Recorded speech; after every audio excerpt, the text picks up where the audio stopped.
Hello, আসসালামু আলাইকুম। সবাইকে স্বাগতম পাওয়ার সেক্টর জব প্রিপারেশনের আরেকটি কোর্সে। আজকে আমরা যে বিষয়টি দেখবো সেটা হচ্ছে সম্প্রতি পেট্রো বাংলাতে যে এক্সামটা হলো, যেটার এক্সাম টেকার ছিল বুয়েট এবং কোয়েশ্চেনটি ছিল অ্যাসিস্ট্যান্ট ম্যানেজার ট্রিপলের জন্য। এখানে 47টি পদ ছিল এবং পেট্রো বাংলা এবং অধীনস্থ সকল কোম্পানির জন্য সম্মিলিত একটি পরীক্ষা ছিল, একটি মেগা পরীক্ষা বলা যায়। এবং এই পরীক্ষাতে ডিপার্টমেন্ট ছিল 40 মার্ক এবং নন ডিপার্টমেন্ট ছিল 60 মার্ক। তো ডিপার্টমেন্ট 40 মার্কের জন্য 5টা কোয়েশ্চেন ছিল, 5, 8, প্রতিটাতে 8 মার্ক করে, 5, 8, 40 এবং এমসিকিউ ছিল 40টা, প্রতিটাতে 1.25 মার্ক করে, টোটাল 60 মার্ক। তো আমরা আজকের ক্লাসে ফুল ডিপার্টমেন্ট সলিউশনটা একদম সহজভাবে বোঝার চেষ্টা করব। আমরা টোটাল 5টা সলিউশন দেখব। প্রথম হচ্ছে নর্টন সার্কিটের ম্যাথ, তারপরে অপারেশনাল অ্যাম্প্লিফায়ারের ম্যাথটা দেখব, তারপরে ইন্ডাকশন মোটরের যে ম্যাথ ছিল সেটা, তারপরে ডিজিটাল ইলেকট্রনিক্স এর ম্যাথ, এবং সবার শেষ যে জেফেটের একটা যে প্রবলেম এসেছিল সেটা দেখব। তো শুরু করছি প্রথমে। প্রথমে যে ম্যাথটা ছিল সেটা হচ্ছে এই এতটুকু তার কোয়েশ্চেন ছিল, ঠিক আছে। এই উপরের অংশটা বললো যে একটা নর্টন সার্কিট ড্র করতে টার্মিনাল এ বি এর সাপেক্ষে, ঠিক আছে। তো যে সার্কিটটা দেওয়া ছিল সেই সার্কিট হচ্ছে এটা। এখন এই সার্কিটে এ পয়েন্ট এখানে, বি পয়েন্ট এখানে, তাই না? একটা মাত্র ভোল্টেজ সোর্স আছে আর একটা ডিপেন্ডেন্ট সোর্স আছে 2ix, আর ডিপেন্ডেন্ট কারেন্টটা এদিক দিয়ে ফ্লো হচ্ছে। তো নর্টন কারেন্ট বের করার জন্য আমরা প্রথমে কি করি? প্রথম নিয়ম হচ্ছে যেই দুই টার্মিনালে নর্টন কারেন্ট বের করতে হবে সেই টার্মিনাল দুটো শর্ট সার্কিট করতে হবে, ঠিক আছে। তো আমরা হুবহু ওই চিত্রটাই এখানে নিয়ে নিলাম এবং নেওয়ার পরে এই দুই টার্মিনাল আমরা শর্ট করে দিলাম, ঠিক আছে। তো আমাদের শর্ট করা হলো, এই কারেন্টটাই আইএন আমাদের বের করতে হবে। উদ্দেশ্য হচ্ছে আইএন বের করা। তো দেখো এই সার্কিটে আমরা নোডাল অ্যানালাইসিস ইউজ করব। তো নোড গুলা ধরে নিলাম, এটা একটা নোড, নাম দিলাম V1, এটার একটা নোড, এটার নাম দিলাম VA, ঠিক আছে, এ পয়েন্টের। আর এই নোডটার নাম দিলাম আমরা গ্রাউন্ড বা রেফারেন্স নোড। তো এই সার্কিট থেকে আমরা কি দেখতে পাই দেখো তো, এই যে ভিএটা তো গ্রাউন্ডের সাথে সরাসরি কানেক্টেড, তাই না? তাহলে ভিএ ভোল্টেজটা হচ্ছে 0 ভোল্ট, এটা আমরা লিখতে পারি। এরপরে দেখো এই যে আইএক্স কারেন্টটা ফ্লো হচ্ছে, এই কারেন্টটা আমরা কিভাবে বের করতে পারবো? 4 ওহম রেজিস্ট্যান্সের মধ্য দিয়ে ফ্লো করছে, তাহলে 4 ওহমের ভোল্টেজ কত? 10 ভোল্ট। আর 4 ওহমের রেজিস্ট্যান্স 4 ওহম। তাহলে আমরা যদি ওহমস ল দিয়ে করি, ভোল্টেজ ডিভাইডেড বাই রেজিস্ট্যান্স, এই যে 10 ভোল্ট ডিভাইডেড বাই 4 ওহম, তাহলে আমরা আইএক্স কারেন্টটা পেয়ে যাব। এই দুইটা ডাটা আমরা এখান থেকে পাইলাম, কিন্তু আমাদের উদ্দেশ্য ছিল কিন্তু আইএন বের করা, তাই না? তাহলে আইএনটা কি হবে দেখো, সেই দিকে আমরা আগাচ্ছি। তো এই যে ভি ওয়ান ভোল্টেজটা আমরা কত পাচ্ছি এই সার্কিট থেকে দেখো তো। ভি ওয়ান মানে কি? ভি ওয়ান মানে হচ্ছে এই পয়েন্ট থেকে গ্রাউন্ড পর্যন্ত ভোল্টেজ, তাই না? তাহলে এই V1 ভোল্টেজটাকে আমরা তো 10 ভোল্ট বলতেই পারি, যেহেতু 10 ভোল্টও এখান থেকে গ্রাউন্ড পর্যন্ত আছে। তাহলে এই তিনটা ডাটা আমরা এখান থেকে পেলাম। এখন দেখো এই যে নোড, এ নোড, ঠিক আছে, এই এ নোডে আমরা কারশফ কারেন্ট ল ইউজ করব। দেখো তো এই নোডে কারেন্ট কে কে আসছে। তো কেসিএল ইউজ করার সময় চিহ্ন যদি দেওয়া না থাকে কারেন্টের, তোমার ইচ্ছা মতো ধরে নিবা। তো আমি ধরে নিলাম যে 5 ওহমের কারেন্ট এদিকে যাচ্ছে, ঠিক আছে। এটা কিন্তু প্রশ্নে দেওয়া নাই, দেখো আমি ধরে নিলাম। আর এই নর্টন কারেন্টও এদিকে যাচ্ছে, আমি ধরে নিলাম। তো ধরার পরে আমি এখানে এই পয়েন্টে যখন কেসিএল ইউজ করবো, দেখো তো এখানে আগত কারেন্ট কে? আগত কারেন্ট হচ্ছে 2ix, আর এই 5 ওহম ব্রাঞ্চের কারেন্ট, আর নির্গত কারেন্ট হচ্ছে আইএন, তাই না? তাহলে আগত কারেন্টের যোগফল সমান কি হবে? এই নির্গত কারেন্টটা হবে। তাহলে দেখো আগত কারেন্ট কি? এই কারেন্টটাকে আমরা কি লিখতে পারি? V1 minus VA divided by 5, তাই না? ওহমের সূত্র, এখানে ভোল্টেজ বিয়োগ এখানে voltage divide by resistance, V1 minus VA divide by 5 লিখলাম। আরেকটা কারেন্ট কি আসছে? 2ix লিখলাম। এই দুইটা কারেন্ট যোগ হয়ে আইএন ফ্লো হচ্ছে, তাহলে বাকি কারেন্টটাকে ইকুয়াল টু আইএন। এখন মান বসে দাও। V1 এর মান হচ্ছে 10 ভোল্ট, VA এর মান 0, ঠিক আছে। তারপরে এটা 5 হুবহু লিখলা, 2 বসে গেল, আইএক্স এর মান 10/4 বসে দাও, তারপরে যে আইএন। তাহলে দেখো এই ইকুয়েশনে অজানা হচ্ছে শুধু আইএন, তাই না? তাহলে এখান থেকে তুমি আইএন এর মান পেয়ে যাবে। নর্টন কারেন্ট পেলা কত? 7 অ্যাম্পিয়ার, ঠিক আছে, গেল। এরপরে আমাদের কি, নর্টন সার্কিট বের করার জন্য আমাদের সেকেন্ড স্টেপ হচ্ছে এই যে সার্কিটটা দেওয়া ছিল প্রশ্নে, ওই সার্কিটটাতেই আমার কি বের করতে হবে? নর্টন রেজিস্ট্যান্স বের করতে হবে। তো ওই সার্কিটটা আমি নিয়ে নিলাম। এখন এই দুই টার্মিনালের রেজিস্ট্যান্স কত আমরা দেখবো। তো এই দুই টার্মিনাল রেজিস্ট্যান্স বের করার নিয়মটা হচ্ছে কি, যতগুলা ইন্ডিপেন্ডেন্ট সোর্স আছে তাদেরকে কি করতে হবে, ডিএক্টিভ করতে হবে। আর যেহেতু একটা ভোল্টেজ সোর্স আছে, ভোল্টেজ সোর্সকে ডিএক্টিভ করা মানে তাকে শর্ট সার্কিট করা। কারেন্ট সোর্স থাকলে তাকে ডিএক্টিভ করা মানে হচ্ছে ওপেন সার্কিট করা। তাহলে এই 10 ভোল্টের সোর্সটাকে আমরা শর্ট সার্কিট করে দিলাম, ঠিক আছে, এই 10 ভোল্টটা শর্ট সার্কিট হয়ে গেল। তাহলে দেখো এটা শর্ট সার্কিট হওয়ার পরে এই সার্কিটে আর কি কোনো সোর্স আছে? আর কোনো নাই। আর কোনো ইন্ডিপেন্ডেন্ট সোর্স, একটা ডিপেন্ডেন্ট সোর্স আছে 2ix। অর্থাৎ এই লাইনে যতটুকু কারেন্ট যাবে তার দ্বিগুণ কারেন্ট এখানে যাবে। এখন দেখো মেইন সোর্সটাই যেহেতু নাই, তাহলে আইএক্স এ তো কোনো কারেন্টই যাবে না, তাহলে 2ix এও কোনো কারেন্ট যাবে না, তাই না? তাহলে এই দুইটাতে কোনো কারেন্ট অ্যাকচুয়ালি যাবে না। আবার আরেকটা জিনিস দেখো, তুমি এই জায়গাটা শর্ট করলা, এর মানে কি একটা রেজিস্ট্যান্স কে তার দুই টার্মিনাল করে দিছো, তাহলে এই রেজিস্ট্যান্সটা আর কি কোনো কার্যকারিতা আছে? এর মধ্যে দিয়ে তো আর কোনো কারেন্টই ফ্লো হবে না, তাই না? তাহলে এই রেজিস্ট্যান্সটা বাদ, এটাই শর্ট সার্কিট হয়ে গেছে। তাহলে সার্কিটে কি থাকে? এটা যদি শর্ট সার্কিট হয়ে যায়, এখান দিয়ে কোনো কারেন্ট না যায়, তাহলে কি হবে? এখান দিয়ে কোনো কারেন্ট যাবে না, এখান দিয়ে কোনো কারেন্ট যাবে না মানে কি, এর কারেন্টটা শূন্য। তাহলে সার্কিটে আছে কি, সিম্পল একটা সার্কিট, এই এ পয়েন্ট থেকে একটা রেজিস্ট্যান্স হয়ে এই বি পয়েন্টের মধ্যে আবার এসে শেষ হলো। তাহলে এই আর এন কতটুকু রেজিস্ট্যান্স? জাস্ট 5 ওহম, তাই না? ঠিক আছে, এটা দেখে আবার অনেক জটিল জটিল রাখতে পারো অনেকের, যে এখানে তো কারেন্ট সোর্স ছিল, এই ছিল। তো দুই ভাবে তুমি এটাকে ডিক্লেয়ার করতে পারো। একটা হচ্ছে এটা শর্ট সার্কিট হওয়ার কারণে এখানে কি হয়ে গেছে, 4 ওহমের মধ্যে কোনো কারেন্ট ফ্লো হয় নাই, ঠিক আছে, বাদ। তাহলে 4 ওহমের কারেন্ট বাদ মানে এটাও বাদ। তাহলে আর এন পাইলাম আমরা কত, 5 ওহম, তাই না? গেল। তো আইএন আর আর এন পাইছো। নর্টন ইকুইভ্যালেন্ট সার্কিটটা কেমন দেখতে? একটা কারেন্ট সোর্স থাকবে, একটা রেজিস্ট্যান্স থাকবে, একটা লোড থাকবে, তাই না? তো লোড যেহেতু ওরা প্রশ্নে দেয় নাই, আমরাও দিলাম না, আমরা খোলা রাখলাম এবি। তো নর্টন কারেন্টের মান বসাই দিলাম, আইএন 7 এম্পিয়ার এবং আর এন 5 ওহম। ঠিক আছে, খুবই সিম্পল একটা ম্যাথ ছিল। এটা তোমরা সাদিকুতে, আলেকজান্ডার সাদিকুর বইয়ে 4.12 ম্যাথটা দেখলে একটা আইডিয়া পাবা, ওই জাতীয় ম্যাথ, এবং ফিফথ এডিশনের বইয়ে খুঁজতে হবে। তো এরপরে আমরা যে ম্যাথটা দেখবো, এটা অপারেশনাল এমপ্লিফায়ার একটা ম্যাথ, এটাও আলেকজান্ডার সাদিকুর। তোমরা 10.57 যদি ম্যাথটা দেখো, এটার সাথে মিল পাবে, ঠিক আছে। মানে থিওরিটিক্যাল এক্সপ্লেনেশন আছে, আমরা ম্যাথ করে দেখবো। তো দেখো বললো যে find V output by VS of the circuit. দেখো একটা অপারেশনাল এমপ্লিফায়ার আছে, তার ফিডব্যাকে কি আছে, একটা রেজিস্ট্যান্স একটা ক্যাপাসিটর প্যারালালে কানেক্ট করা আছে, তাই না? আর যে ইনভার্টিং টার্মিনাল আছে, মাইনাস টার্মিনাল, এই মাইনাস টার্মিনালটা একটা রেজিস্ট্যান্স দিয়ে গ্রাউন্ডে শর্ট হয়েছে, ঠিক আছে। এখানে কিন্তু পরীক্ষা একটা গ্রাউন্ড দেওয়া ছিল, একটা গ্রাউন্ড দিয়ে সে কানেক্ট হয়ে গেল। তারপরে পজিটিভ যে টার্মিনাল অর্থাৎ নন ইনভার্টিং টার্মিনাল, সেটা একটা ক্যাপাসিটেন্স দিয়ে এদিকে গ্রাউন্ড, আর একটা রেজিস্ট্যান্স দিয়ে ভিএস নামে একটা সোর্স তার মধ্যে অ্যাপ্লাই হয়েছে। তোমাকে বলছে ভি আউটপুট বাই ভিএস কত, সেটা বের করতে। দেখো খুবই সিম্পল একটা সার্কিট। আমরা জানি কি, কোনো একটা অপারেশনাল অ্যাম্প্লিফায়ারের যদি আমাদের নন ইনভার্টিং টার্মিনাল মানে পজিটিভ টার্মিনালে ভোল্টেজ অ্যাপ্লাই করা থাকে, আর নেগেটিভ টার্মিনালটা কোনো কিছু দিয়ে এভাবে গ্রাউন্ড হয়, তাহলে ওই ধরনের অ্যাম্প্লিফায়ারকে আমরা কি বলি, নন ইনভার্টিং অ্যাম্প্লিফায়ার। আর নন ইনভার্টিং অ্যাম্প্লিফায়ারের ফর্মুলা তোমরা প্রমাণ করে আনতে পারো, বা পরীক্ষার হলে সময় বাঁচানোর জন্য যদি ইউজ করো।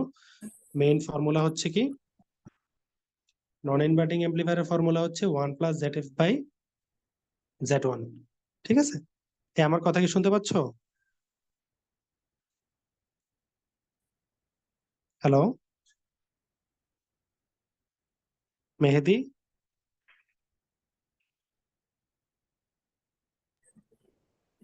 জি ভাই বলেন।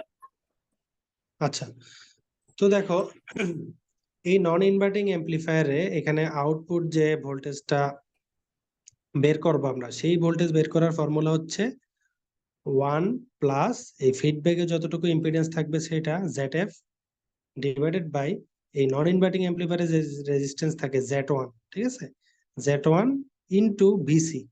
ভিসি মানে হচ্ছে এই যে তোমার পজিটিভ টার্মিনাল আছে, সেই টার্মিনালে সরাসরি কতটুকু ভোল্টেজ অ্যাপ্লাই হলো, ওই ভোল্টেজটা এখানে লাগবে এই ফর্মুলাতে, ঠিক আছে। তোমরা এটা কেসিএল ইউজ করেও যদি করো, 4-5 লাইন টানার ফলে এই ফর্মুলাটা চলে আসবে, ঠিক আছে। তো দেখো এই ভিসির ভোল্টেজটা এখন আমার দরকার, ঠিক আছে? তো আমি অঙ্কটা ওভাবে শুরু করব। প্রথমে আমি ভিসিটা বের করব। ভিসিটা যদি এখানে বসায় দিতে পারি তাহলে আমার অঙ্কটা শেষ হয়ে যাবে। তাহলে দেখো, অপারেশনাল এমপ্লিফায়ারে থিওরি হচ্ছে অপারেশনাল এমপ্লিফায়ারের এই যে নেগেটিভ টার্মিনাল, ঠিক আছে, এর ভিতর দিয়ে কোনো কারেন্ট ঢুকতে পারে না।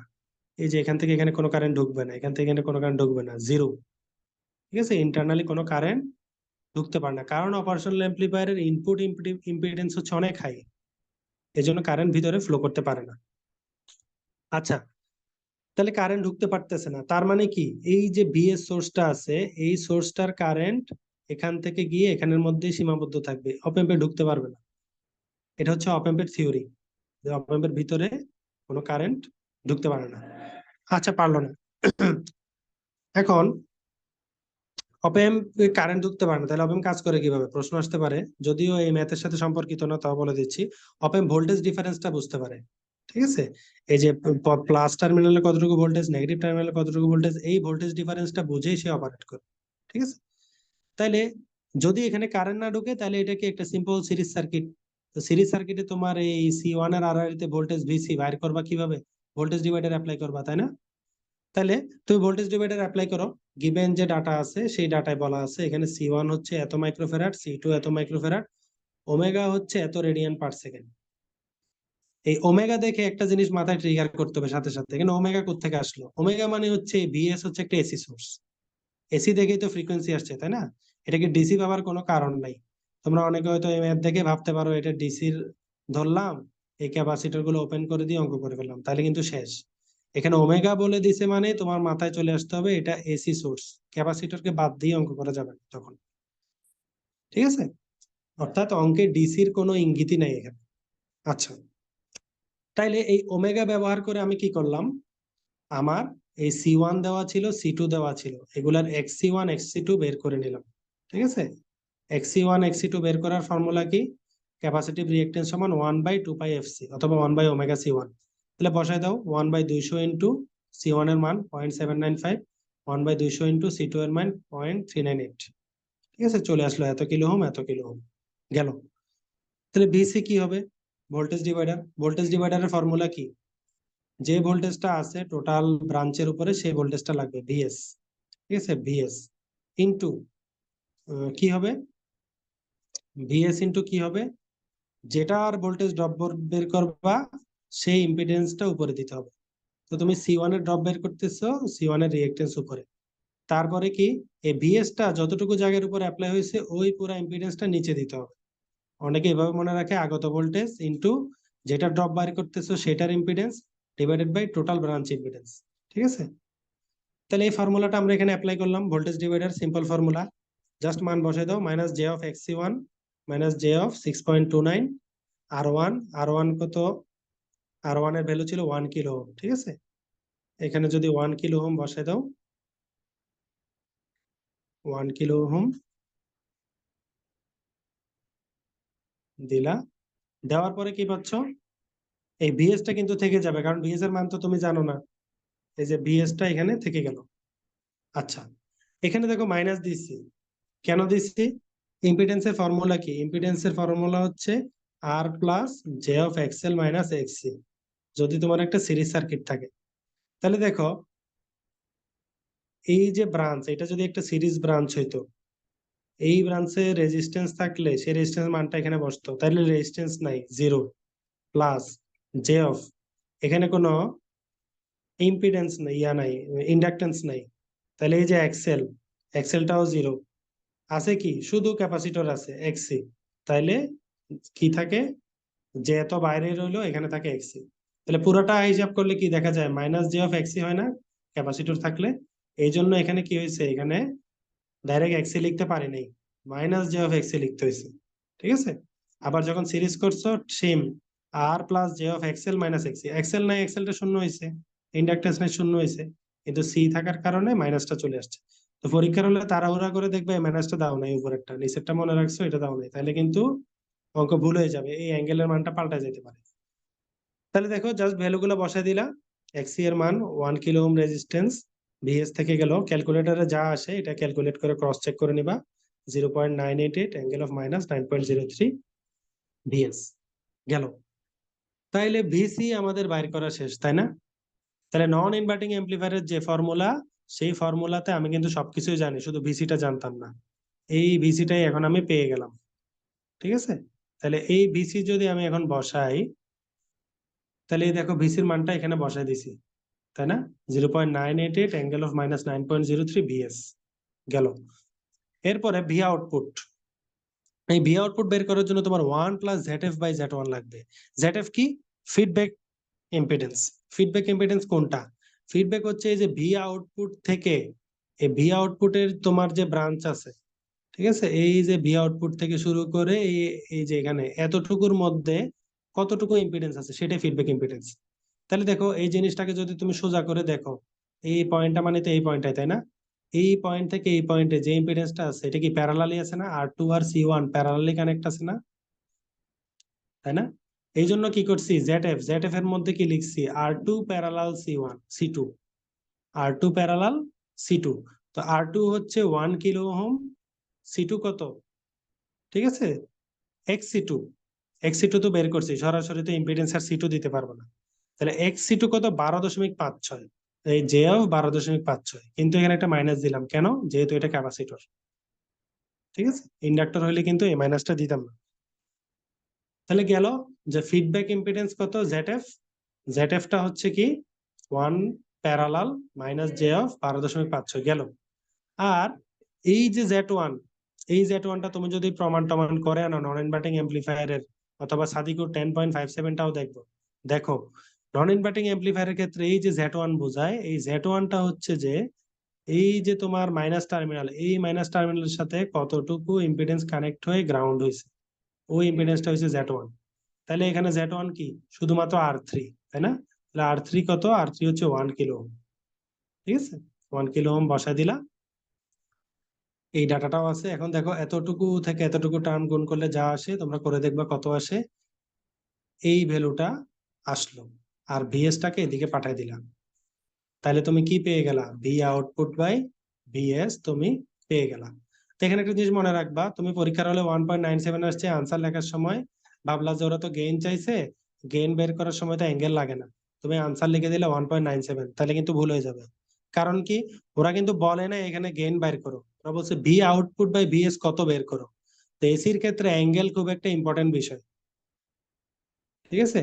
কারণ কি, যখন তুমি 1.97 বলো, তখন এটা যদি ভোল্টেজের অ্যাক্সিস হয়, বোঝায় যে ভোল্টেজটা এখানে আছে, এতটুকু হচ্ছে ভোল্টেজের মান। যখন তুমি 1.97 অ্যাঙ্গেল অফ -6.73 লিখো, তখন বোঝায় এই ভোল্টেজটা, এটা যদি রেফারেন্স হয়, আমার রেফারেন্স থেকে -6.73 ডিগ্রি নিচে 1.96 পরিমাণ তার অ্যাম্পলিটিউড একটা ভোল্টেজ আছে। তাহলে দেখো দুইটা কিন্তু দুই জিনিস।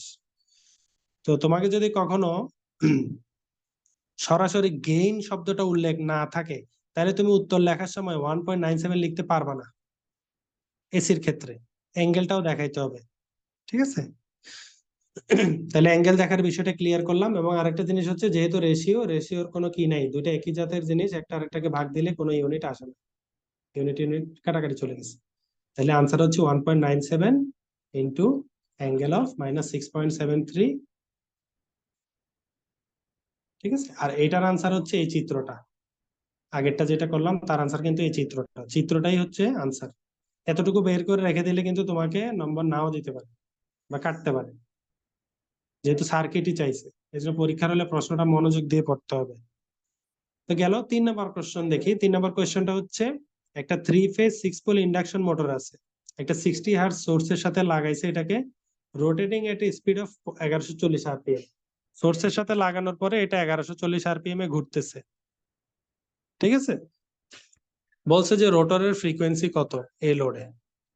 তাহলে দেখো কি কি ডাটা দেওয়া আছে, ডাটাগুলো যদি আমি লিখি, একটা 3 ফেজ ইন্ডাকশন মোটর, পোল আছে 6টা, আর যেখানে তাকে কানেক্ট করছে সেই সোর্সের ফ্রিকোয়েন্সি হচ্ছে 60 হার্জ, এবং স্পিড, ইন্ডাকশন মোটরে কিন্তু দুইটা স্পিড মনে মনে রাখবা। একটা হচ্ছে সে যে স্পিডে ঘুরে, যদি বলে মোটর ঘুরতেছে কোন স্পিডে, সেটা হচ্ছে তার স্পিড, মোটর স্পিড কত, 1140। এটাকে আমরা এনআর দিয়ে প্রকাশ করি, স্পিড অফ দা রোটর, আর মানে রোটর, তাহলে 1140 আরপিএম। আরেকটা জিনিস হচ্ছে এনএস। এনএস কি? Synchronous speed. সিনক্রোনাস স্পিড হচ্ছে ইন্ডাকশন মোটরে যে ফিল্ডটা অ্যাপ্লাই হয়েছে এই সোর্স অ্যাপ্লাই করার ফলে ওই যে ম্যাগনেটিক ফিল্ড কি গতিতে ঘুরতেছে তার স্পিড হচ্ছে সিনক্রোনাস স্পিড। ঠিক আছে? অথবা এই সোর্স যদি একটা সিনক্রোনাস মোটরে কানেক্ট করা হইতো, সিনক্রোনাস মোটরটা কোন স্পিডে ঘুরতো সেটাই হচ্ছে সিনক্রোনাস স্পিড। ঠিক আছে? সিনক্রোনাস স্পিডটা স্বভাবত মোটরের স্পিড চাইতে বেশি হয়, কারণ এই যে ফিল্ডটাই হচ্ছে রোটরকে ঘুরায়। ঠিক আছে? আর ইন্ডাকশন মোটরে ফিল্ডের চাইতে রোটর কি হয়, একটু কম স্পিডে ঘুরে। এজন্য এই সিনক্রোনাস স্পিডটা রোটর স্পিডের চাইতে একটু বেশি হয়। তাহলে দেখো সিনক্রোনাস স্পিডটা আমার এখানে দেওয়া নাই, আমার শুধু এনআরটাই দেওয়া আছে, লিখলাম। আমার কাছে চাইছে কি? চাইছে যে রোটরের ফ্রিকোয়েন্সি কত। তো ইন্ডাকশন মোটর একটা স্টেটর থাকে, স্টেটরে সাপ্লাই দাও, দেওয়ার ফলে কি হয়, এই সাপ্লাই এর ফিল্ডটা যে ম্যাগনেটিক ফিল্ড তৈরি হয় সেটা ঘুরে ঘুরে এই রোটরের যে তামা আছে বার গুলো ওকে কাট করে, কাট করার পরে এখানে কারেন্ট তৈরি হয়, অ্যাকশন রিয়েকশন তৈরি হয় ম্যাগনেটিক, ও ঘুরে এই ফিল্ডটা, এই রোটরটা। তো রোটরের যেহেতু কারেন্ট তৈরি হয়েছে, এসি সাপ্লাই দিছো স্টেটরে, ওই এসি সাপ্লাই ম্যাগনেটিক ফিল্ড এখানে একটা কারেন্ট তৈরি করছে। রোটরের কারেন্ট তৈরি হয়েছে মানে কি, ওই কারেন্ট একটা ফ্রিকোয়েন্সি থাকবে না, ওই কারেন্টের ফ্রিকোয়েন্সিটা তোমার কাছে জানতে চাইছে। তো খুবই সিম্পল একটা ম্যাথ। এটা তোমরা বিএল থেরেজাতে 34.4 পাবা, এবং এটা আগে বিএ ইআর তে 2021 সালে আসছিল।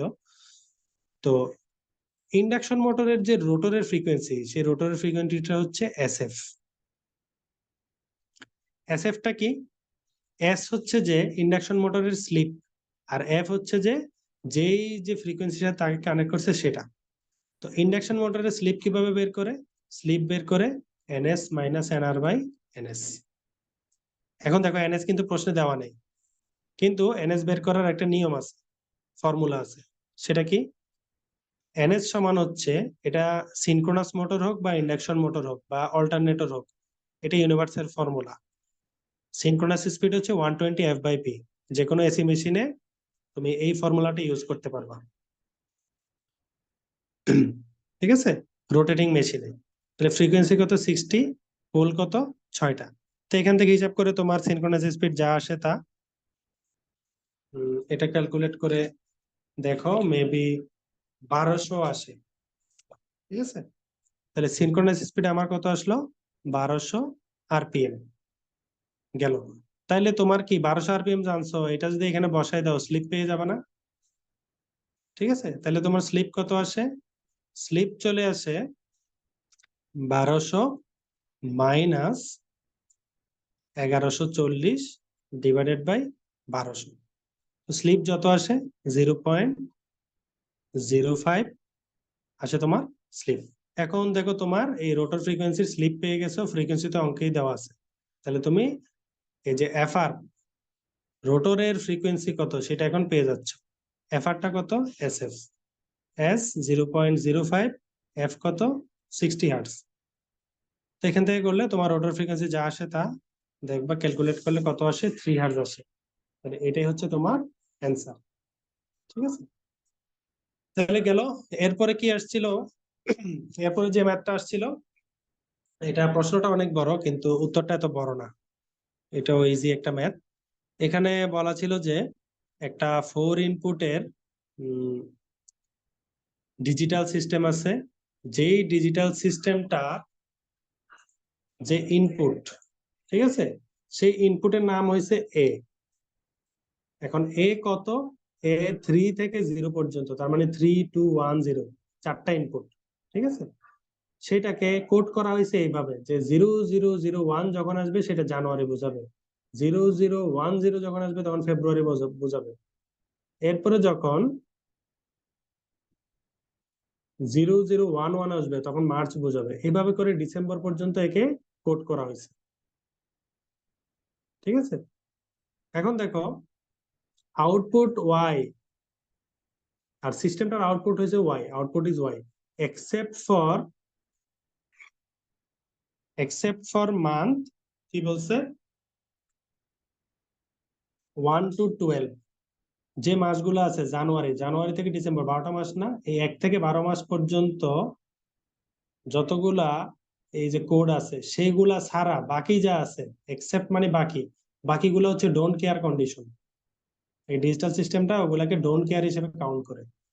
এবং তার যে আউটপুট আছে ওয়াই, এই ওয়াইটা হাই হয় কখন? এই 12টা মাসের মধ্যে যে মাসগুলো 31 সেগুলোর জন্য আউটপুটটা হাই হয়। তাহলে তোমাকে বলছে 4টা ইনপুট থাকবে, একটা আউটপুট থাকবে, এবং যেসব মাস 31 দিন সেগুলোর জন্য আউটপুটে হাই দেখাবে।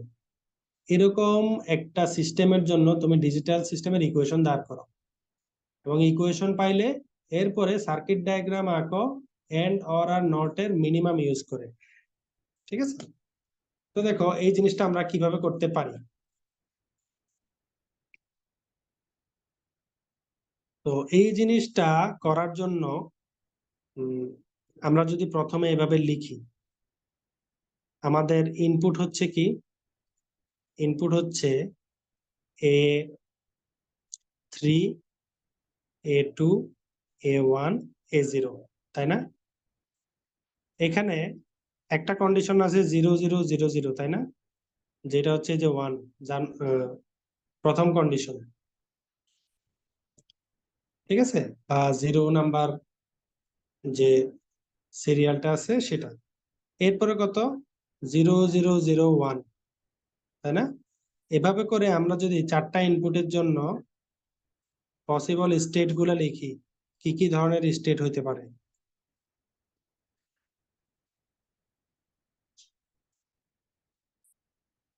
তো খেয়াল করো,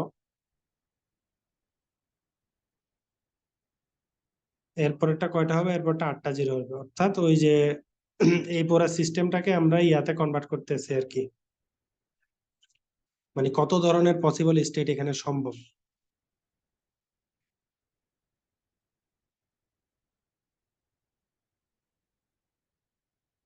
আচ্ছা দেখো, তাহলে এটা 1 নাম্বার, এটা 2 নাম্বার, এটা 3 নাম্বার মাস, 4 নাম্বার মাস, 5, 6, 7, 8, 9, 10, 11, 12, এবং 12-র পরে আরো হবে না এখানে সিরিয়াল, যেহেতু এখানে 4টা ইনপুট আছে, 4টা ইনপুটের জন্য কয়টা? 2 টু দি পাওয়ার 4, 16 ধরনের এরকম কম্বিনেশন সম্ভব। দেখো তো এই দুইটা কম্বিনেশন কি মিল আছে? একটা কি 4টা জিরো, একটা 3টা জিরো ওয়ান, দুইটা সেট মিল আছে? মিল নেই, একটা পরিবর্তন আছে। এইখানে আমি কয়টা কম্বিনেশন লিখছি? 11টা কম্বিনেশন লিখছি, তাই না? এরকম 4টা ইনপুট থাকলে 16টা কম্বিনেশন লেখা যায়। তাহলে মাস তো আছে 12টা, তাই না?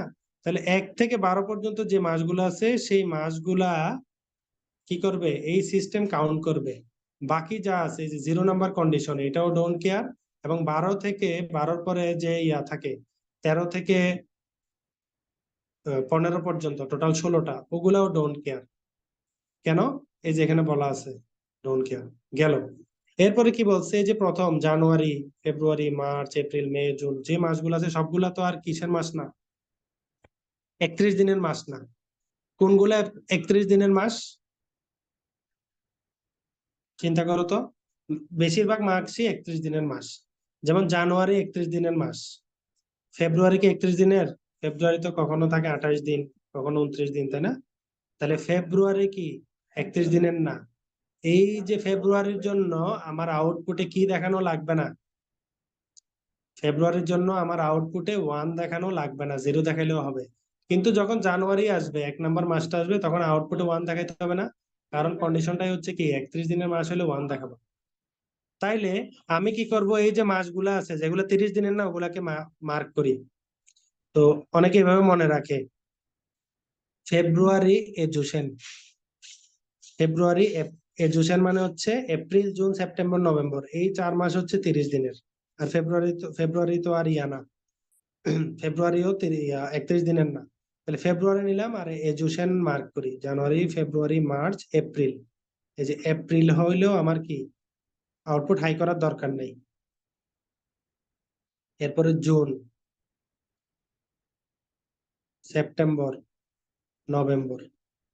তাহলে দেখো কোন কোন মাসগুলা আমার আউটপুটে আসলে ওগুলা দরকার নাই, ওগুলা 0 করব। 2 নাম্বার মাস, 4 নাম্বার মাস, 6 নাম্বার মাস, 9 নাম্বার মাস, 11 নাম্বার মাস, তাই না? এই 5টা মাস আসলে আমার আউটপুট কি হবে? 0 হবে, অন্যথায় আউটপুট কি হবে? 1 হবে। ঠিক আছে? এই চার্ট তুমি চাইলে এইভাবে ফলো করে করে এখানে লিখতে পারো, না লিখলেও সমস্যা নেই, এটা আমি জাস্ট বোঝানোর জন্য আঁকছি। মেইন জিনিসটা আসবে তোমার কার্নো ম্যাপ থেকে, ঠিক আছে? তো এটার জন্য যদি আমরা কার্নো ম্যাপ ড্র করি, দেখো কার্নো ম্যাপ কেমন হয়। কার্নো ম্যাপ কিন্তু ইনপুট আর আউটপুটের সাথে সম্পর্ক রেখে ড্র করতে হয়। উম, তো দেখো যদি একটা 4 ইনপুটের কার্নো ম্যাপ হয়, তাহলে কি হবে, এদিকে 4টা ঘর হবে, এদিকে 4টা ঘর হবে, এবং এই যে ঘর, ঘরের এদিকে বসবে যে প্রথম দুইটা এমএসবি, তারপরে এলএসবি বসবে উপরে। এভাবে যদি তুমি একে ডিজাইন করো, এটা তোমার A3 হয়, এটা A2 হয়, এটা A1, এটা A0 হয়। এবং এইগুলোকে যদি তুমি মার্ক করো, যে 00, 01, 11, 10, 00, 01, 11, 10, এভাবে মার্ক করো। মার্ক করার পরে তুমি যদি এই ঘরগুলোর মান দেখো, দেখো প্রথম ঘর কোথায় ইন্টারসেক্ট করে, 0000, তাই না? 0001, 0011, 0010, এভাবে মার্ক করে না? প্রত্যেকটা ঘরের কোঅর্ডিনেট কিন্তু আলাদা। তো ওইভাবে যদি হিসাব করো, প্রথম ঘরটা কি দেখো তো, এই যে 0000 আছে, এটা কি, এটা 0। এরপরে কি 0001, এটা 1। এরপরে 0011, এটা হচ্ছে 3। 0010, এটা হচ্ছে 2।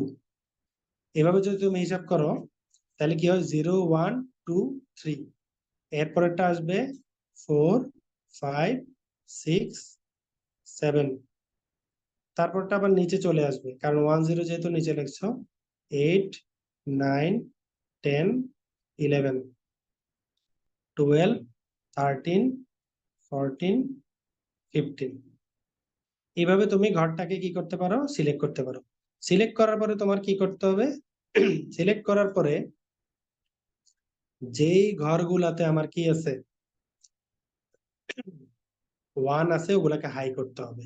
তাহলে দেখো যখন 0, 0-র ঘর কি, 0-র জন্য আউটপুট কি, ডোন্ট কেয়ার না? এই যে প্রশ্নে বলা আছে 0 ডোন্ট কেয়ার, আর 12-র পরের থেকে গুলো ডোন্ট কেয়ার। তাহলে 0টা আমি কি দিলাম, কার্নো ম্যাপে ডোন্ট কেয়ার দেওয়ার সময় আমরা ক্রস লিখে দেই, ঠিক আছে?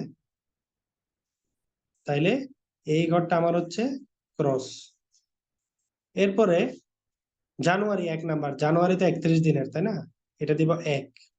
ফেব্রুয়ারি, ফেব্রুয়ারি কয়দিন, 31 দিনের তো না, তাইলে ফেব্রুয়ারি হবে কত, 0। এভাবে করে এখানে যে মার্ক করছো, এগুলো দেখে দেখে দ্রুত বসাই ফেলি। তাহলে 1 কে দিলাম 1, 2 কে দিলাম কত, 0, 3 আবার কি হবে, 1, 4 হবে 0, 5 কে দিলাম 1, 6 কে 0, 7 কে 1, 8 1, 9 0, 10 1, 11 0, 12 1। আর বাকি যা থাকে সবগুলো ডোন্ট কেয়ার। এভাবে করে কার্নো ম্যাপটা আমি ডিজাইন করলাম। এখন দেখো এখানে একটু গিজি বিজি লাগতেছে, আমি এটা একটু সুন্দর করে যদি তোমাদেরকে দেখাই, তার আগে একটু দেখা দিচ্ছি। এখানে দেখো ওয়ান, কোন কোন জায়গায় 1 পড়ছে, এই 4টা করে 1 পড়ছে, এখানে 1 পড়ছে, এখানে 1 পড়ছে, তাই না? তাহলে দেখো আমি যদি ওই লেখাগুলো তুলে দেই, তাহলে এখন ইজিলি তোমরা দেখতে পারবা কোথায় 1 কোথায় 0 ছিল। ওই জিনিসটা এখন আঁকবো, জাস্ট নাম্বারিংটা তুলে ফেলছি আর কি। তো পরীক্ষার হলে তোমরা নাম্বারিং একেও করতে পারো, না একেও করতে পারো, কোনো সমস্যা নেই। তাহলে এখানে জাস্ট এখন ভ্যালুগুলা পুট করি। আহ, এটা ছিল আমার cross 1, 1, 0, 0, cross 1, 0, 0, cross, cross 1, 1, 0, 1, 1। Karnaugh map আঁকা শেষ। তো কার্নো ম্যাপের নিয়ম কি, কার্নো ম্যাপের নিয়ম হচ্ছে, কার্নো ম্যাপে যতগুলা জায়গায় 1 আছে এবং 1-এর আশেপাশে ডোন্ট কেয়ার আছে, ক্রস, এগুলাকে মিলায়ে তোমার চতুর্ভুজ আঁকতে হবে। চতুর্ভুজ না, অ্যাকচুয়ালি বর্গক্ষেত্র আঁকতে হবে। আচ্ছা চতুর্ভুজই বলি, বর্গক্ষেত্র না, চতুর্ভুজ আঁকতে হবে। শর্ত হচ্ছে ওই চতুর্ভুজের ভিতরে কি হইতে হবে, হয় 2টা 1 থাকতে হবে, অথবা একটা 1 একটা ডোন্ট কেয়ার থাকতে হবে, অথবা 1 আর ডোন্ট কেয়ার মিলায়ে 4 ঘরের একটা তোমার আয়তক্ষেত্র হইতে হবে, ঠিক আছে, অথবা বর্গক্ষেত্র হইতে হবে, অথবা 8 ঘরের অথবা 16 ঘরের, এই রকম কন্ডিশনে তোমাকে বক্স ড্র করতে হবে। তাহলে দেখো আমরা ড্র করি। এখানে দেখো ট্রানো ম্যাপ ড্র করার সময় চেষ্টা করতে হবে সবচেয়ে বড় কম্বিনেশন নেওয়া যায় কিনা। এখানে ঘর আছে কয়টা? 16টা। আমরা চেষ্টা করব 16টা নিয়ে একটা বক্স বানাতে পারি কিনা। পারতেছি না, কারণ কি? এই জিরো গুলা ডিস্টার্ব করতেছে। কারণ কার্নো ম্যাপে বক্স ড্র করার সময় জিরো থাকলে বক্স ড্র করা যাবে না মাঝখানে। তাহলে 16টা পারলাম না, এখন চেষ্টা করতে হবে 8টা। 8টা পারা যায় কিনা। 8টা কিন্তু এখানে আঁকার সুযোগ নাই, তাই না? এদিক থেকে 8টা নিতে পারতেছি না, এদিক থেকে 8টা নিতে পারতেছি না, এভাবে পারতেছি না, মাঝখানে জিরো পড়ে যাচ্ছে, তাই না? পারো নাই, এবার চেষ্টা করতে হবে 4টা। এখানে অনেকে ভুল করে যে 6টা নিয়ে করে ফেলে। কার্নো ম্যাপে কিন্তু 6 এর কোনো কাজ নেই। 2 এর পাওয়ার হিসেবে তোমার বক্স ড্র করতে হবে। তাহলে দেখো এখানে আমি কি পাচ্ছি? আমি পাচ্ছি এই 4টা মিলাই একটা আমার বক্স। আর একটা কোথায় পাচ্ছি? আর একটা পাচ্ছি দেখো, এই দুইটা মিলাই একটা আমার বক্স, ঠিক আছে। তো কার্নো ম্যাপে কেন এভাবে বক্স আঁকলাম সাইডে সাইডে? কার্নো ম্যাপে তুমি সাইড দিয়েও বক্স আঁকতে পারবে, কারণ কার্নো ম্যাপ হচ্ছে একটা রোল অফ পেপার। তার মানে তোমার এই যে এরকম একটা যদি কাগজ থাকে, ঠিক আছে, এই কাগজটাকে তুমি যদি এরকম গোল করে পেঁচাও, ঠিক আছে, গোল করে পেঁচালে কি হবে? এক মাথার সাথে গিয়ে আরেক মাথা কানেক্ট হবে না? কার্নো ম্যাপ হচ্ছে ওরকম। তাহলে এই মাথাকে যদি ঘুরায় গোল করে বানাও, তাহলে এই মাথার সাথে কানেক্ট হবে। তখন কি হবে? তখন ওই যে জয়েনের মাথা দুইটা যে জায়গায় জয়েন করলো, ওই জায়গায় কি হবে দেখো, ওই জায়গাটা এমন হয়ে যাবে, এখানে থাকবে 1 1, এখানে ক্রস 1, ওই ক্রসের জায়গায় মিলে তুমি একটা আয়তক্ষেত্র আঁকতে পারছো। তো অনেকের এটা নিয়ে কনফিউশন হইতে পারে যে আয়তক্ষেত্র আঁকতে বলে, বর্গ আঁকতে বলে, কিন্তু পৃষ্ঠার বাইরে কিভাবে চলে যায়। কার্নো ম্যাপের কনসেপ্টই হচ্ছে এরকম, ভেগ চার্ট বা কার্নো ম্যাপ কনসেপ্টই হচ্ছে এটা একটা রোল অফ পেপার, ঠিক আছে। এদিক থেকে পেঁচাইতে পারবা, ওই দিক থেকে পেঁচাইতে পারবা, ওভাবে করে তোমাকে ড্র করলে মিনিমাম আউটপুটটা পাবা। তাহলে দেখো 4 ঘরের 2টা ড্র করা গেছে, আর কোনো কিছু এখানে ড্র করার সুযোগ নেই, ঠিক আছে। কার্নো ম্যাপে কিন্তু ডোন্ট কেয়ার নিয়ে কোনো বক্স করা যাবে না। এই ডোন্ট কেয়ার নিয়ে বক্স করা মানে প্রয়োজন না হলে যাবে না, যতক্ষণ কোনো ওয়ান বাইরে থেকে গেছে ওইটাকে বক্সে ঢুকাই ফেলতে হবে। তাহলে দেখো কোনো ওয়ান বাইরে নাই, তাহলে এখন আমি আউটপুট নিতে পারি। তাহলে এই চার্ট থেকে আমার আউটপুট কি হবে? এই চার্ট থেকে আমি যদি আউটপুটটা লিখি, আউটপুট কিভাবে নেয় কার্নো ম্যাপ থেকে? কার্নো ম্যাপ থেকে আউটপুট নেওয়ার নিয়ম হচ্ছে, এই যে বক্স আঁকছো, বক্সের ঘরের এদিকে তাকাইতে হবে। এই দুই ঘরের মধ্যে কোন জিনিসটা মিল আছে? A3 ডাটা মিল আছে না? A2 তো পাল্টাই গেছে, একটা জিরো একটা ওয়ান, কিন্তু A3 দুইটাই জিরো। তাইলে A3টা নিতে হবে, A3। আর জিরো হইলে বার হবে, জিরো না হলে ওয়ান হইতো। আর এই যে বক্স, বক্সের এই দুইটা ডাটা তাকাইতে হবে, এখানের মধ্যে অপরিবর্তন আছে কোনটা? A2, A2টাও পরিবর্তনশীল, তাই না? দুইটাই ওয়ান, তাই না? A3, এ সরি A0টা দুইটাই ওয়ান আছে, কিন্তু A1টা কি হয়ে গেছে? একবার জিরো একবার ওয়ান ছিল, পাল্টাই গেছে। তাহলে A0 নিতে হবে। আর যেহেতু ওয়ানই আছে দুইটা, A0-র উপর আর বার দেওয়ার দরকার নাই, ঠিক আছে। তো এখন প্লাস দিয়ে দিলাম। তারপরে এই সেকেন্ড আসো, সেকেন্ড এই বক্সে তাকাও, এই দুইটার দিকে তাকাইতে হবে, ঠিক আছে। এই বক্সের জন্য তাকাইলে দেখো এখানে মিল আছে কে? A3টা মিল আছে তো শুধু, তাই না? A3 হয়ে গেল। আর এই বক্স তার এই যে এই দুইটার দিকে তাকাও, এখানে কি হবে দেখো, A0টা মিল আছে, দুইটাই জিরো, তাহলে এটা হবে A0 বার। কার্নো ম্যাপ তোমাকে মিনিমাম আউটপুট দেয়, কিন্তু কার্নো ম্যাপের পরেও তোমরা ইকুয়েশনকে কি করতে পারবা? আরো ছোট করতে পারবা। এটা যদি খেয়াল করো, এটা একটা এক্সক্লুসিভ অর গেটের আউটপুট, তাই না? তাহলে এখানে আউটপুটটা লিখতে হবে A3 এক্সক্লুসিভ অর A0। তাহলে এটাই হচ্ছে আমার একটা আনসার। কোনটার answer? What is the simplest output equation of digital system, এটার আনসার, ঠিক আছে। গেল। এরপর কি বলছে? Draw the circuit diagram with minimum use of and or and not gate. And or আর নট গেট মিনিমাম ইউজ করে এই সার্কিটটা আমাকে ড্র করতে বলছে। এখন দেখো এই সার্কিট, এই এন্ড অর নট ইউজ করতে না বললে আমার আউটপুট কেমন হইতো? আমি এভাবে ড্র করে ফেলতে পারতাম। যেহেতু একটা এক্সক্লুসিভ অর আসছে, আমি কি করতাম? এভাবে দিয়ে এখানে A3 নট দিয়ে ওয়াই দিয়ে ড্র করে দিতাম, যে এটা আউটপুট। কিন্তু এটা দিলে এখানে হচ্ছে না, কারণ ওরা বলছে এন্ড অর আর নট গেট ইউজ করতে হবে, তাই না? তাইলে আমার আউটপুটটা কি করতে হবে? আউটপুটটা এই যে আগের লাইন আছে, আগের লাইন দিয়ে আঁকতে হবে। আগের লাইনে দেখো এন্ড আর নট অর হিসাবে আছে ইকুয়েশনটা, কিন্তু এটার উত্তর লেখার সময় এইভাবে লিখলে ভালো। একটা মাত্র গেট লাগতেছে, তাই না? তোমাকে তো বলে নাই আউটপুট ইকুয়েশনটা এন্ড অর নটে প্রকাশ করো, তাই না? তাহলে আউটপুট ইকুয়েশন কিন্তু এইভাবে লিখতে হবে, কিন্তু ড্র করতে বলছে আবার এন্ড অর নট দিয়ে, এই জন্য ড্র করার জন্য আমরা এই লাইনটা ফলো করবো। তাহলে এটা যদি ফলো করি কেমন দাঁড়ায় দেখো তো, একটা A3 নিলাম, A2, A2 তো আর নেওয়ার দরকার নাই যেহেতু এখানে A3 পাশে A0 আছে, তাইলে আর আমাদের বাকি যে A2 A1 এগুলার দরকার নাই, কারণ ওগুলা তো এই ইকুয়েশনের মধ্যেই নেই। ঠিক আছে, তাহলে এই লাইনটাকে আমি ধরলাম A3, এই লাইনটাকে আমি ধরলাম A0। তাহলে A3 বার যেহেতু আছে, বার বানাইতে হলে কি লাগবে, একটা নট গেট লাগবে, তাই না? তাহলে এই লাইনটা হচ্ছে কি আমার A3 বার, আর এখানে যদি একটা নট গেট লাগাই দেই তাহলে এটা কি হয়ে যাবে, A0 বার। তো হলো, হওয়ার পরে তুমি যদি এখন আউটপুট লিখো A3 বার A0, তাই না? তাহলে A3 বার থেকে একটা আমার নিতে হবে ইনপুট, A0 থেকে একটা ইনপুট নিতে হবে, নেওয়ার পরে এটাকে পাঠাইতে হবে কোথায়, একটা এন্ড গেটে। পাঠানোর পরে এন্ড গেটের আউটপুট আমি এই জিনিসটা পাইলাম। তারপরে একটা কি আছে A3 A0 বার, তাহলে আরেকটা নিতে হবে কোথায়, এই যে A3 থেকে, এবং আরেকটা নিতে হবে A0 বার থেকে ইনপুট। নেওয়ার পরে আমার একটা এন্ড গেট ড্র করতে হবে, ঠিক আছে? তাহলে একটা এন্ড গেট ড্র করলাম এখানে। তো ড্র করার পরে কাজ কি, একটা এন্ড গেটে আউটপুট দিচ্ছে আর একটা আউটপুট, মাঝখানে আছে প্লাস, প্লাস মানে হচ্ছে অর গেট। তাহলে আমি একটা অর গেট নিয়ে নিলাম, অর গেটে কি ঢুকবে, এই দুটো ইনপুট এসে ঢুকবে এবং ফাইনালি আমি এই ওয়াই আউটপুটটা পেয়ে যাবো। ঠিক আছে, তো পরীক্ষায় চোখ কান খোলা রেখে পরীক্ষা দিতে হবে, কারণ হচ্ছে দেখো প্রশ্নের ভিতরে অনেক কথাবার্তা। What is the simplest output, তো এটার চাইতে এটা তো সিম্পল, তাই না? কারণ এটা তো সিম্পলেস্ট আউটপুট না, এখানে কয়টা গেট লাগতেছে, একটা গেট, দুইটা গেট, তিনটা গেট, চারটা গেট, পাঁচটা গেট, পাঁচটা গেট লাগতেছে। তাহলে আউটপুটের ইকুয়েশনের ক্ষেত্রে এটা সিম্পল না, কিন্তু আউটপুটের ইকুয়েশনের ক্ষেত্রে এটা কিন্তু সিম্পল।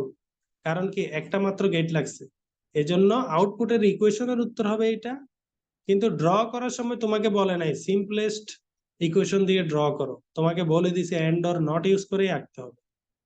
এজন্য আমরা কি করলাম, সিম্পলেস্ট ভাবে ড্র না করে ও একটু বড় ভাবে এন্ড অর নট ইউজ করে ড্র করলাম। আচ্ছা, গেল।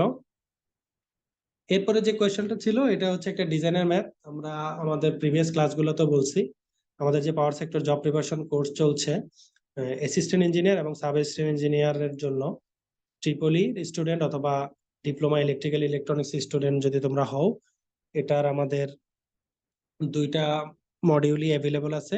আমাদের পাওয়ার সেক্টর জব প্রিপারেশনে টোটাল 5টা মডিউল। এই মডিউলের মধ্যে আছে electrical circuit, electronics, telecommunication, control system, power system এবং ইলেকট্রিক্যাল মেশিন। তো আমরা ওই ক্লাসগুলোতে তোমাদেরকে বলছি আমাদের ইলেকট্রনিক্স কোর্সটাও রিসেন্টলি শেষ হলো, এখন মেশিন কোর্সটা চলমান আছে। তো ইলেকট্রনিক্স মডিউলে আমরা কিন্তু বলেছি তোমাদেরকে যে ডিজাইনের ম্যাথ গুলা মোটামুটি ইম্পর্টেন্ট আছে। এটা ট্রানজিস্টর দিয়েও ডিজাইনের ম্যাথ বলো, তারপরে মসফেট বা জেফেট এর ডিজাইনের ম্যাথ, এগুলা খুবই এসে থাকে আর কি। এবং এই ধরনের ম্যাথ গুলা অনেকদিন পর পর আসে, কারণ হচ্ছে এগুলা না করলে আমরা ভুলে যাই। ঠিক আছে, কারণ কিছু ফর্মুলার বিষয় আছে এখানে। তো এই যে ম্যাথটা আসলো, তোমাকে বলছে যে what is the value of RD, RD এর মান কত যখন এসি গেইন 10। এই ম্যাথটা করতে বলছে কিভাবে, এই সার্কিটটা দেওয়া ছিল, সার্কিটটা কেমন দেখো, ইনপুট একটা ভোল্টেজ অ্যাপ্লাই করা হয়েছে, ভোল্টেজের মান দেওয়া নাই, একটা ক্যাপাসিট্যান্স এখানে দেওয়া আছে, ক্যাপাসিট্যান্সে সামথিং একটা মান দেওয়া ছিল এত মাইক্রোফ্যারাড। তো এটা এই ম্যাথের ক্ষেত্রে লাগবে না ক্যাপাসিট্যান্সের মানটা, এই জন্য এখানে ইউজ করলাম না। তারপরে 10 মেগা ওহমের একটা রেজিস্ট্যান্স ছিল গেট থেকে গ্রাউন্ডে, এবং একটা জেফেট ছিল, এই জেফেটের ড্রেইনে একটা রেজিস্ট্যান্স, এবং এদিকে 30 ভোল্টের একটা সোর্স, আউটপুটটা এখান থেকে নেওয়া হচ্ছে। এবং সাথে রিলেটেড ডাটা ছিল আইডিএসএস, এটা ড্রেইন থেকে সোর্সে যে স্যাচুরেশন কারেন্ট সেটা 10 মিলিঅ্যাম্পিয়ার, এবং এই যে জ্যাফেট আছে জ্যাফেটের পিঞ্চ অফ ভোল্টেজ হচ্ছে -4 ভোল্ট, এবং ওয়াইওএস হচ্ছে 20 মাইক্রো সিমেন্স। এই ডাটাগুলো দেওয়া ছিল। তোমাকে বললো যে আরডি এর মান বের করতে যখন এসি গেইন 10, ঠিক আছে? তো প্রথমে আমি ম্যাপটা একদম ইজিলি পরীক্ষা কিভাবে করবা শর্টকাট সেভাবে দেখাবো, এবং এরপরে আর 2-3 মিনিট সময় নিয়ে এটাকে একটু এক্সপ্লেইন করে দেখাবো ভেঙে চুরে যে এটা অ্যাকচুয়ালি কিভাবে হলো। তো দেখো এই যে ম্যাপটা, এখানে দেখো ড্রেনেই একটা মাত্র কি আছে, রেজিস্ট্যান্স আছে, তাই না? আর গেটে একটা আছে, যদিও এটার কোনো এখানে কার্যকারিতা তেমন একটা নাই আমাদের এই ডাটা ম্যাপ করার ক্ষেত্রে। কারণ হচ্ছে জেফেট এর আমাদের যে ইনপুট, আমাদের যে ইম্পিডেন্স, ঠিক আছে, ইনপুট ইম্পিডেন্সটা হাই। তো ইনপুট ইম্পিডেন্স হাই হওয়ার কারণে এখানে আমরা আরো একটা যে রেজিস্ট্যান্স দিছি, ঠিক আছে, ওই রেজিস্ট্যান্সটা বিশেষ একটা ভ্যালু এখানে আমাদের এই ম্যাথের জন্য বহন করবে না। তো দেখো, তাইলে এই আরডির মান বের করবে, এটা একটা ডিজাইনের ম্যাথ। তো আরডির মান বের করার জন্য আমাদেরকে প্রথমে দেখতে হবে গেট টু সোর্সে ভোল্টেজ আছে কত। দেখো তো, গেট টু সোর্স যে ভোল্টেজ, এটা যদি আমরা বের করতে যাই, এসি অ্যানালাইসিস করি, এসি অ্যানালাইসিস করার নিয়ম হচ্ছে ডিসি সোর্স গুলাকে আগে ডিএক্টিভ করতে হবে। তাহলে এখানে ডিসি সোর্স আছে কোনটা, 30 ভোল্টের একটা ডিসি সোর্স আছে, তাহলে এটাকে ডিএক্টিভ করা মানে কি, এটাকে গ্রাউন্ড করে দেবো, তাহলে এটা বাদ, এটা শর্ট হয়ে গেল। এবং তোমার এখানে যে ক্যাপাসিটর আছে, ঠিক আছে, এই ক্যাপাসিটরটা আমাদের কি করে দিতে হবে, এটাও আমাদের এখান থেকে এক্সক্লুড করে দিতে হবে। তাহলে এটাকেও যদি আমরা বাদ দেই, এরপরে আমরা দেখি গেট টু সোর্সে আমার কতটুকু ভোল্টেজ আছে। গেট টু সোর্সে ভোল্টেজ, কোনো ভোল্টেজই নাই, তাই না?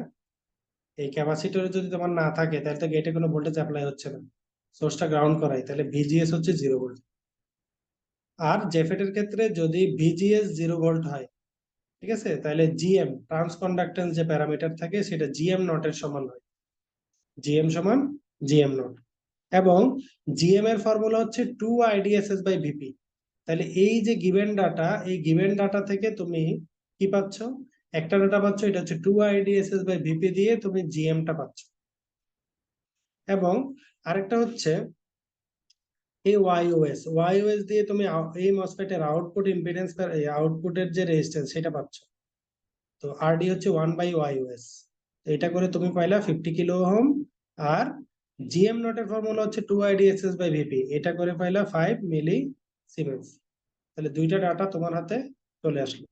এখন তোমার কি লাগে, গেইনটা বের করতে হবে। তো এসি গেইনের ফর্মুলা কি, এসি গেইনের ফর্মুলা হচ্ছে GM into RD parallel RD, ঠিক আছে, এই যে আরডি আছে সেটার সাথে আরডি এর প্যারালাল। তাহলে জিএম কত, জিএম তো আমরা পাইলামই 5 মিলি অ্যাম্পিয়ার। আরডি কত, আরডিও আমরা পাইছি 50 কিলো ওহম। আর গেইন কত, গেইন দেওয়া আছে 10। তো গেইনের মান 10, 10-এর সাথে আমার এখানে কি আছে, এই যে জিএম এর মান আছে 5। তাইলে এই যে জিএম এর মান দিয়ে এই যে গেইন কে আমি যদি ওইদিকে পাঠিয়ে দিই, তাহলে কি জিএমটা এবির নিচে বসবে না? তাহলে 10-কে 5 দিয়ে ভাগ করলে আসবে কত, 2। তো জিএম যেহেতু মিলিসিমেন্সে আছে, এখানে আসবে কি, কিলো ওহমে আসবে, তাই না? তাইলে জিএম আর এবি মিলাই আমি পাইলাম 2, আর আরডি প্যারালাল আরডি থেকে গেল, এই লাইনটা পাইলাম। এই লাইনের পরে দেখো এখানে আরডির মান কত, আরডির মান তুমি ওয়াইওএস থেকে 50 কিলো ওহম পাইছো, এই মানটা এখানে বসে দাও, আরডি প্যারালাল 50। তাহলে একটা জিনিস এখানে অজানা, আরডি।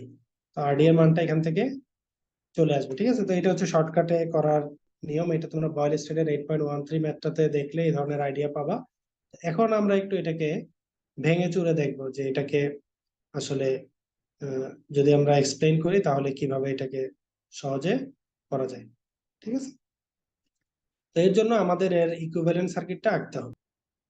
তো দেখো, প্রথমে আমরা তোমাদের প্রথম প্রশ্নটার উত্তর দিচ্ছি, সেটা হচ্ছে এই জিনিসটা কিভাবে আসলো, ঠিক আছে। আর একটা হচ্ছে এই জিনিসটা কিভাবে আসলো, এবি সমান কিভাবে এমন হয়, ঠিক আছে। তো আমরা এটা দিয়ে শুরু করি। তো এটা করার সময় আমাদের কি লাগবে, আমাদের এই যে জেফেটটা আছে তার ইকুইভ্যালেন্ট আমাদের সার্কিটটা ড্র করতে হবে। তো এসির জন্য যদি আমরা সার্কিটটা ড্র করি, শুরুতে বলছিলাম এই যে ডিসি সোর্সটা হবে কি, ডিএকটিভ। তো ভোল্টেজ যেহেতু সে শর্ট সার্কিট হয়ে গেছে, গ্রাউন্ড হয়ে গেছে। আর ক্যাপাসিটর কি হবে, ক্যাপাসিটর হবে আমাদের এখান থেকে ওপেন। ঠিক আছে, তাহলে কি দাঁড়ায় দেখো তো, জেফেট সার্কিট হচ্ছে এর তিনটা টার্মিনাল, একটা হচ্ছে গেট, আর একটা ড্রেন, আর একটা সোর্স। তো এর যদি আহ, নামকরণ করো, তো নামকরণ আমরা করব,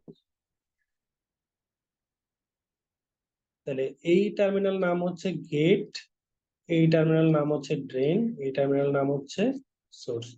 তো এর ইকুইভ্যালেন্ট সার্কিটটা যেটা আছে এসি অ্যানালাইসিস করার জন্য আমরা ইউজ করি, সেই সার্কিটটা হচ্ছে এইখানে একটা ডিপেন্ডেন্ট কারেন্ট সোর্স থাকে। তো এই কারেন্ট সোর্সের ভ্যালু কত হয়? এই কারেন্ট সোর্সের ভ্যালু হয় জিএম ভি জি এস। দেখো,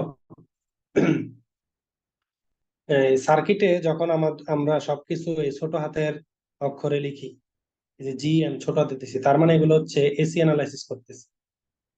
আর যেগুলা এই সার্কিটে বড় হাতের অক্ষরে দেওয়া থাকে এগুলো ডিসি। ঠিক আছে, এটা নমিনাল প্র্যাকটিস, এটা মানে ইউনিভার্সাল প্র্যাকটিস বলতে পারো সব রাইটারের বইতে, এবং নিয়মই এটা যে ডিসি অ্যানালাইজ করার সময় আমরা ক্যাপিটাল লেটার ইউজ করি, আর এসি অ্যানালাইজ করার সময় আমরা স্মল লেটার ইউজ করি। এই জন্য দেখো ভিজিএস ছোট হাতে রয়েছে। ঠিক আছে, এটা দেখেও মনে রাখতে পারো। আর তো এই যে জেফেট, এটার ইকুইভ্যালেন্ট সার্কিট আমরা এখন আঁকলাম, এটা সমান কি, এটা সমান এই জিনিসটা এসির ক্ষেত্রে। এখন দেখো এই যে সোর্স আঁকছো, সোর্স টার্মিনাল কি করা আছে, তোমার গ্রাউন্ড করা আছে, তাই না? এই সোর্সটা গ্রাউন্ড আছে, বাকিটা আমরা দেখে দেখে আঁকবো। তাহলে জেফেট এর সোর্সটা কিভাবে আছে, সোর্সটা আছে গ্রাউন্ডে, গেল। গেট কিভাবে আছে, দেখো গেট থেকে গ্রাউন্ড পর্যন্ত একটা 10 মেগা ওহমের রেজিস্ট্যান্স আছে, তাই না? তাহলে গেট থেকে গ্রাউন্ড পর্যন্ত আমরা কি করলাম, একটা 10 মেগা ওহমের রেজিস্ট্যান্স লাগালাম, তাই না? এটা গ্রাউন্ড মানে কি, এই পয়েন্টটা তো গ্রাউন্ড। তাহলে একটা 10 মেগা ওহমের আমরা রেজিস্ট্যান্স এখানে কানেক্ট করলাম।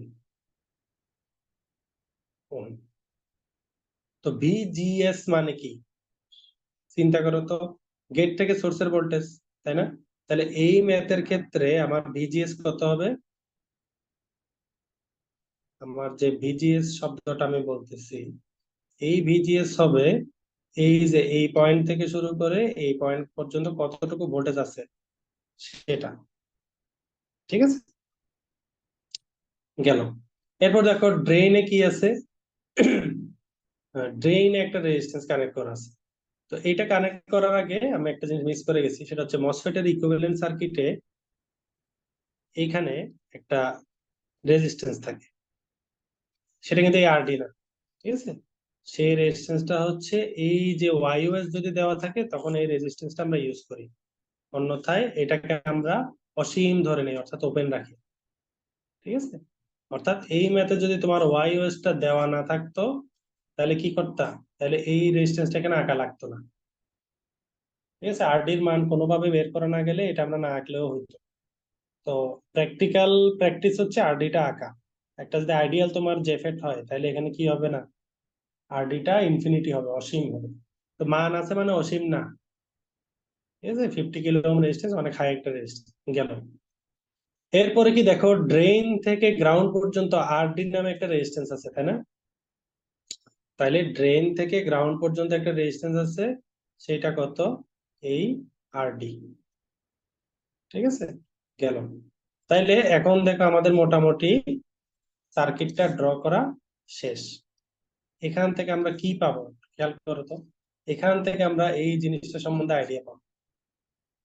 কিভাবে দেখো, তুমি চিন্তা করো তো, আচ্ছা আরেকটা জিনিস, এই ড্রেন থেকে আমরা ভি আউটপুটটা নিছি, তাই না?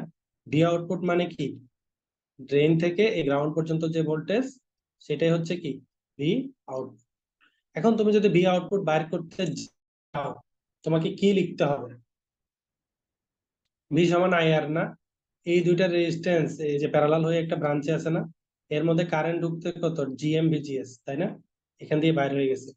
তাহলে এই জিএম ভিজিএস এর সাথে এই রেজিস্ট্যান্স দুইটা গুণ করে দিলে ভি আউটপুট পাওয়া যাবে না, নাকি? তাহলে আমরা কি লিখতে পারি, এই সার্কিটের জন্য দেখো আমরা লিখতে পারি আউটপুট ভোল্টেজ সমান কি হবে, মানে আউটপুটের এই টার্মিনালটাকে আমি ধরলাম পজিটিভ, এটাকে নেগেটিভ। তাহলে এই কারেন্টটা কি হচ্ছে, এদিক থেকে এইভাবে ঢুকতেছে তাই না, নিচ দিয়ে ঢুকে উপর দিয়ে বের হচ্ছে। এরকম হলে ভোল্টেজটা কি দিতে হবে, মাইনাস, যেহেতু ভোল্টেজের মাইনাসের দিকে কারেন্ট ঢুকে বের হচ্ছে। যদি এই চিহ্নটা এরকম উপর দিকে থাকতো তাহলে কি হইতো, ভি আউটপুটের চিহ্ন পজিটিভ, পজিটিভের দিকেই পজিটিভ ঢুকতেছে, তখন এই চিহ্নটা পজিটিভ হতো। তাহলে আমরা কি লিখতে পারি, কারেন্ট হচ্ছে জিএম ভিজিএস, তাই না, এই জিএম ভিজিএস কারেন্টটা ঢুকতেছে কোন রেজিস্ট্যান্সে, আরডি প্যারালাল আরডি, এই রেজিস্ট্যান্সে ঢুকতেছে, তাই না। তো এই জিনিসটা তোমরা, আমি যদি একটু ঘুরাই তোমাকে এঁকে দেই তাহলে আরো ইজিলি হয়তো মাথায় ক্যাচ করতে পারবা, এভাবে দেখলে হয়তো কঠিন লাগতে পারে। সেটা হচ্ছে, এই জিনিসটাকে আমি যদি এইভাবে ড্র করে দিই, খেয়াল করো তো, এখন এখন আরো সহজ হয়ে গেছে না, যে কেমন সহজ হইলো, সহজ হয়েছে যে এই যে এই কারেন্টটা এখান থেকে এসে কোথায় গেল, এইখানে ঢুকলো এই ব্রাঞ্চে, এই ব্রাঞ্চের রেজিস্ট্যান্স কত, আরডি প্যারালাল আরডি, এই আরডি প্যারালাল আরডি দিলা রেজিস্ট্যান্স, ইনটু কি করতে হবে, এই কারেন্ট, কারেন্ট দিয়ে গুণ করলে ভোল্টেজ পাওয়া যাবে। তাহলে কি করছি, এই জিএম ভিজিএস কারেন্ট দিয়ে গুণ করছি। মাইনাসটা কেন আসছে, যেহেতু আউটপুট ভোল্টেজ আমি ড্রেইনে পজিটিভ ধরে মেজার করতেছি, এবং ড্রেইন থেকেই আমার কি নেওয়া হয়েছে, এই আউটপুটটা নেওয়া হয়েছে বলা আছে, তাই না, ড্রেইন থেকে বি আউটপুট নেওয়া হয়েছে, এই জন্য ড্রেইনের টার্মিনালটাকে পজিটিভ ধরে বের করতেছি। তাইলে এভাবে যদি আমরা বের করি, তাহলে এখান থেকে কি হয়, এখান থেকে একটা ইকুয়েশন দাঁড় করানো যায়। আহ, এখন দেখো, এখন যদি তোমার এই সার্কিটের V output by V input লাগে, যেটা হচ্ছে এবি, গেইন মানে কি, V output by V input. তাহলে দেখো এই সার্কিটে ইনপুট কোথায় ছিল, ইনপুট এখানে ছিল না, সরি আমি একটা ইনফরমেশন ভুল দিচ্ছি, সেটা হচ্ছে ক্যাপাসিটর ডিসি তে হবে যে আমাদের ওপেন সার্কিট, তাই না, ডিসি তে যেহেতু আমাদের কি ডিসি কারেন্টকে তো ক্যাপাসিটর বাধা দেয়, তাই না, এই জন্য ক্যাপাসিটর ডিসি হবে ওপেন, আর এসি তে ক্যাপাসিটর হবে শর্ট সার্কিট। কারণ কি, চিন্তা করো তো।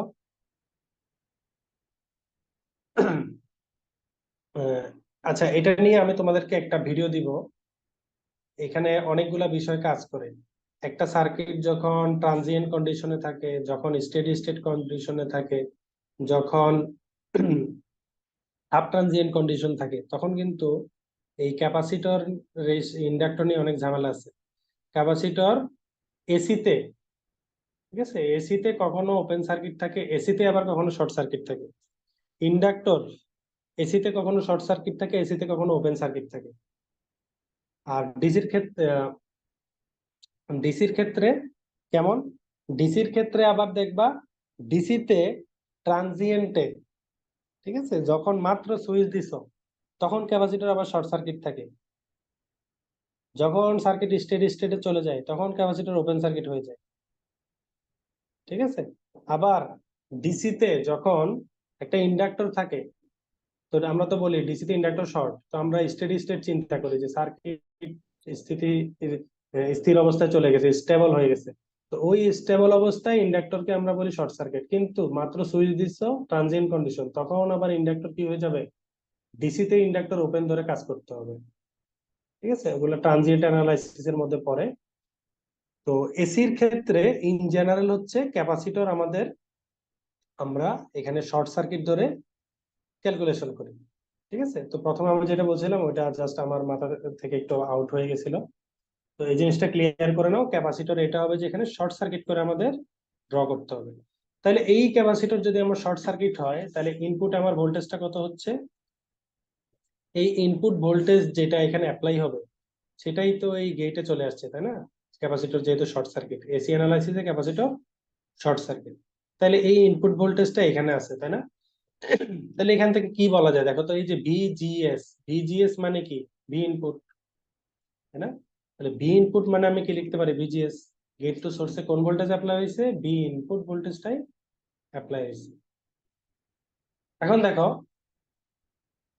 আউটপুট কি, আউটপুট হচ্ছে minus GM VGS RD parallel RD. তো দেখো এখানে ভিজিএস ভিজিএস কাটাকাটি যায়, কি আসে, minus GM RD parallel RD. এই জিনিসটাই কিন্তু আমরা এখানে ফর্মুলা হিসেবে ইউজ করছি, এটা মনেও রাখতে পারো বা প্রমাণ করেও আনতে পারো এভাবে। এভাবে করে আনাটাই ভালো চিত্র এঁকে। কারণ এই সার্কিটের কনফিগারেশন যদি তোমাকে উল্টে দিই, এখানে একটা রেজিস্ট্যান্স দিয়ে দিই, তখন কিন্তু এই সার্কিট আর এরকম থাকবে না, ইকুইভ্যালেন্ট সার্কিটটা পাল্টাই যাবে না। তখন এই চিত্র এঁকে এইভাবেই, আমি এখন যে প্রসিডিউরটা দেখলাম এইভাবেই তোমাকে গেইনটা বের করতে হবে, ঠিক আছে? তো দেখো A beta minus GM RD parallel rd পেয়ে গেলাম, একটা প্রশ্নের উত্তর শেষ। এখন এইটার সাথে আরেকটা উত্তর দিয়ে দিই, আরেকটা হচ্ছে এখানে মাইনাস ছিল, এই মাইনাসটা এখানে আবার দেই নাই কেন? এবি কে আমি যখন ভাগ করলাম, এবির মান ছিল আমার কত, 10 প্রশ্নে দেওয়া ছিল, আর জিএম পাইছি 5, 10 কে 5 দিয়ে ভাগ করে 2 কিলো ওহম পাইছি। মাইনাসটা গেল কই? এই মাইনাসটা তুলেছি কারণ বাকি যে টার্ম আছে ওগুলো রেজিস্ট্যান্স টার্ম, রেজিস্ট্যান্স তো কখনো নেগেটিভ হইতে পারে না, তাই না? এই জন্য এই মাইনাসটা এখান থেকে ডিসকোয়ালিফাই করেছে। তুমি যদি মাইনাসটা কেউ ক্যালকুলেশন করো, তোমার -2.08 কিলো ওহম আসবে, তারপরে আরেক লাইন একে লিখে দিতে হবে রেজিস্ট্যান্স কি কখনো নেগেটিভ হতে পারে না, এই জন্য রেজিস্ট্যান্স কত, 2.08 কিলো ওহম। তো এই মাইনাসটা সরাসরি বাদ দিয়ে দিয়েছি, অথবা এক্সপ্লেন করেও লিখতে পারো। আরেকটা যে এখানে এক্সপ্লেনেশনের বিষয় আছে সেটা হচ্ছে জিএম, জিএম সমান কিভাবে 2 IDSS বাই ভিপি হলো, ঠিক আছে? তো দেখো এইটা যদি আমরা একটু এক্সপ্লেন করি, তো এই পিডিএফটা চাইলেও তোমরা আমাদের কাছ থেকে চাইলে নিয়ে নিতে পারো। এই হোয়াটসঅ্যাপে এই নাম্বারটাতে নক করতে হবে, অথবা কোর্সে ভর্তির জন্য এই নাম্বারে নক করলে হবে। কোর্সে ভর্তি হলে তোমরা এই নাম্বারে যোগাযোগ করতে পারো, আর ভর্তি না হলেও এই পিডিএফটা যদি কালেক্ট করতে চাও, বা এরকম পাওয়ার সেক্টরের যত চাকরি পরীক্ষা হয়েছে আমাদের প্লেলিস্টে তোমরা দেখতে পাচ্ছ, আমাদের অনেকগুলো সলিউশন দেওয়া আছে, এই পিডিএফ গুলো তোমরা চাইলে কালেকশনে রাখতে পারো। তো জে ফেটের ক্ষেত্রে দেখো আইডি সমান হচ্ছে ID SS by 1 - VGS by VP whole square. এটা কার ফর্মুলা? জে ফেটের ফর্মুলা, তাই না? IDSS into 1 - VGS by VP whole square. এখন আমার লাগবে কি, আমার এখানে প্রয়োজন হচ্ছে জিএম বের করা, তাই না? গেইনে জিএম আছে, জিএম কত লাগবে? তাহলে এই ফর্মুলা থেকে আমরা কাকে বের করব? জিএম কে বের করব। এই ফর্মুলা থেকে আবার জিএম কে কিভাবে বের করা যায় দেখো, জিএম সমান হচ্ছে del ID divided by del VGS. কারণ হচ্ছে ড্রেইনে কারেন্টের ডিফারেন্স এবং ডিভাইডেড বাই গেট টু সোর্সে ভোল্টেজের ডিফারেন্স, এই দুইটা অনুপাত করলে তুমি জিএম পেয়ে যাবা, ঠিক আছে? তাইলে এটা আমরা কিভাবে করতে পারি? তাহলে জিএম সমান, এই পার্থক্য আমরা ম্যাথমেটিক্যালি কিভাবে করি? ডেল দিয়ে বাইর করি, তাই না? Del ID by del VGS. তো তাইলে আমরা যদি এই যে আইডির ইকুয়েশন এটাকে ভিজিএস এর সাপেক্ষে এরকম ডিফারেন্সিয়েট করি, তাহলে আমরা কি পাবো দেখো তো। উম, সেটা আমি এখানে লিখছি, এই লাইনকে ডিফারেন্সিয়েট করলে কি আসে দেখো। যেহেতু ভিজিএস এর সাপেক্ষে ডিফারেন্সিয়েট করবা, আইডিএসএস টা একটা কনস্ট্যান্ট হয়ে যাবে, তাই না? এবং ডেল দিছে, তার মানে পার্শিয়াল ডিফারেন্সিয়েশন, পার্শিয়াল ডিফারেন্সিয়েশনে তো আরো বেশি কনস্ট্যান্ট এটা, তাই না? কনস্ট্যান্ট থেকে গেল। এবং বাকি যে টার্মটা আছে ওই টার্মটাকে কি ধরে নিতে হবে, রিলেটেড ফর্মুলার সাথে কম্পেয়ার করতে হবে। এখানে একটা পাওয়ার আছে, তাই না? X to the power N ফরম্যাটে আছে ভিজিএস এর টার্মটা। এটাকে ডিফারেন্সিয়েট করলে কি হবে, এই যে টুটা আছে টুটা এখানে চলে আসবে, 2 কি হবে, এই বাকি টার্মটা বসে যাবে, 1 - ভিজিএস বাই ভিপি, ঠিক আছে? ফর্মুলাটা কি? ফর্মুলা হচ্ছে d by dx x to the power n সমান n x to the power n - 1। এই ফর্মুলাটা আমরা এখানে ইউজ করছি। এন বসে গেছে 2, এক্স হচ্ছে পুরো এই টার্মটা, এক্স বসে গেছে two the power n - 1। n - 1 মানে কি, n এর মান ছিল 2, 2 থেকে 1 বিয়োগ করলে 1, তো পাওয়ারে আর 1 লিখলেও চলে না লিখলেও চলে, ঠিক আছে? তাহলে এটা একটা চলে গেল, এখন ডিফারেন্সিয়েটের নিয়ম কি? তুমি যার সাপেক্ষে ডিফারেন্সিয়েট করতেছো সেই জিনিসটাই তো এটা না।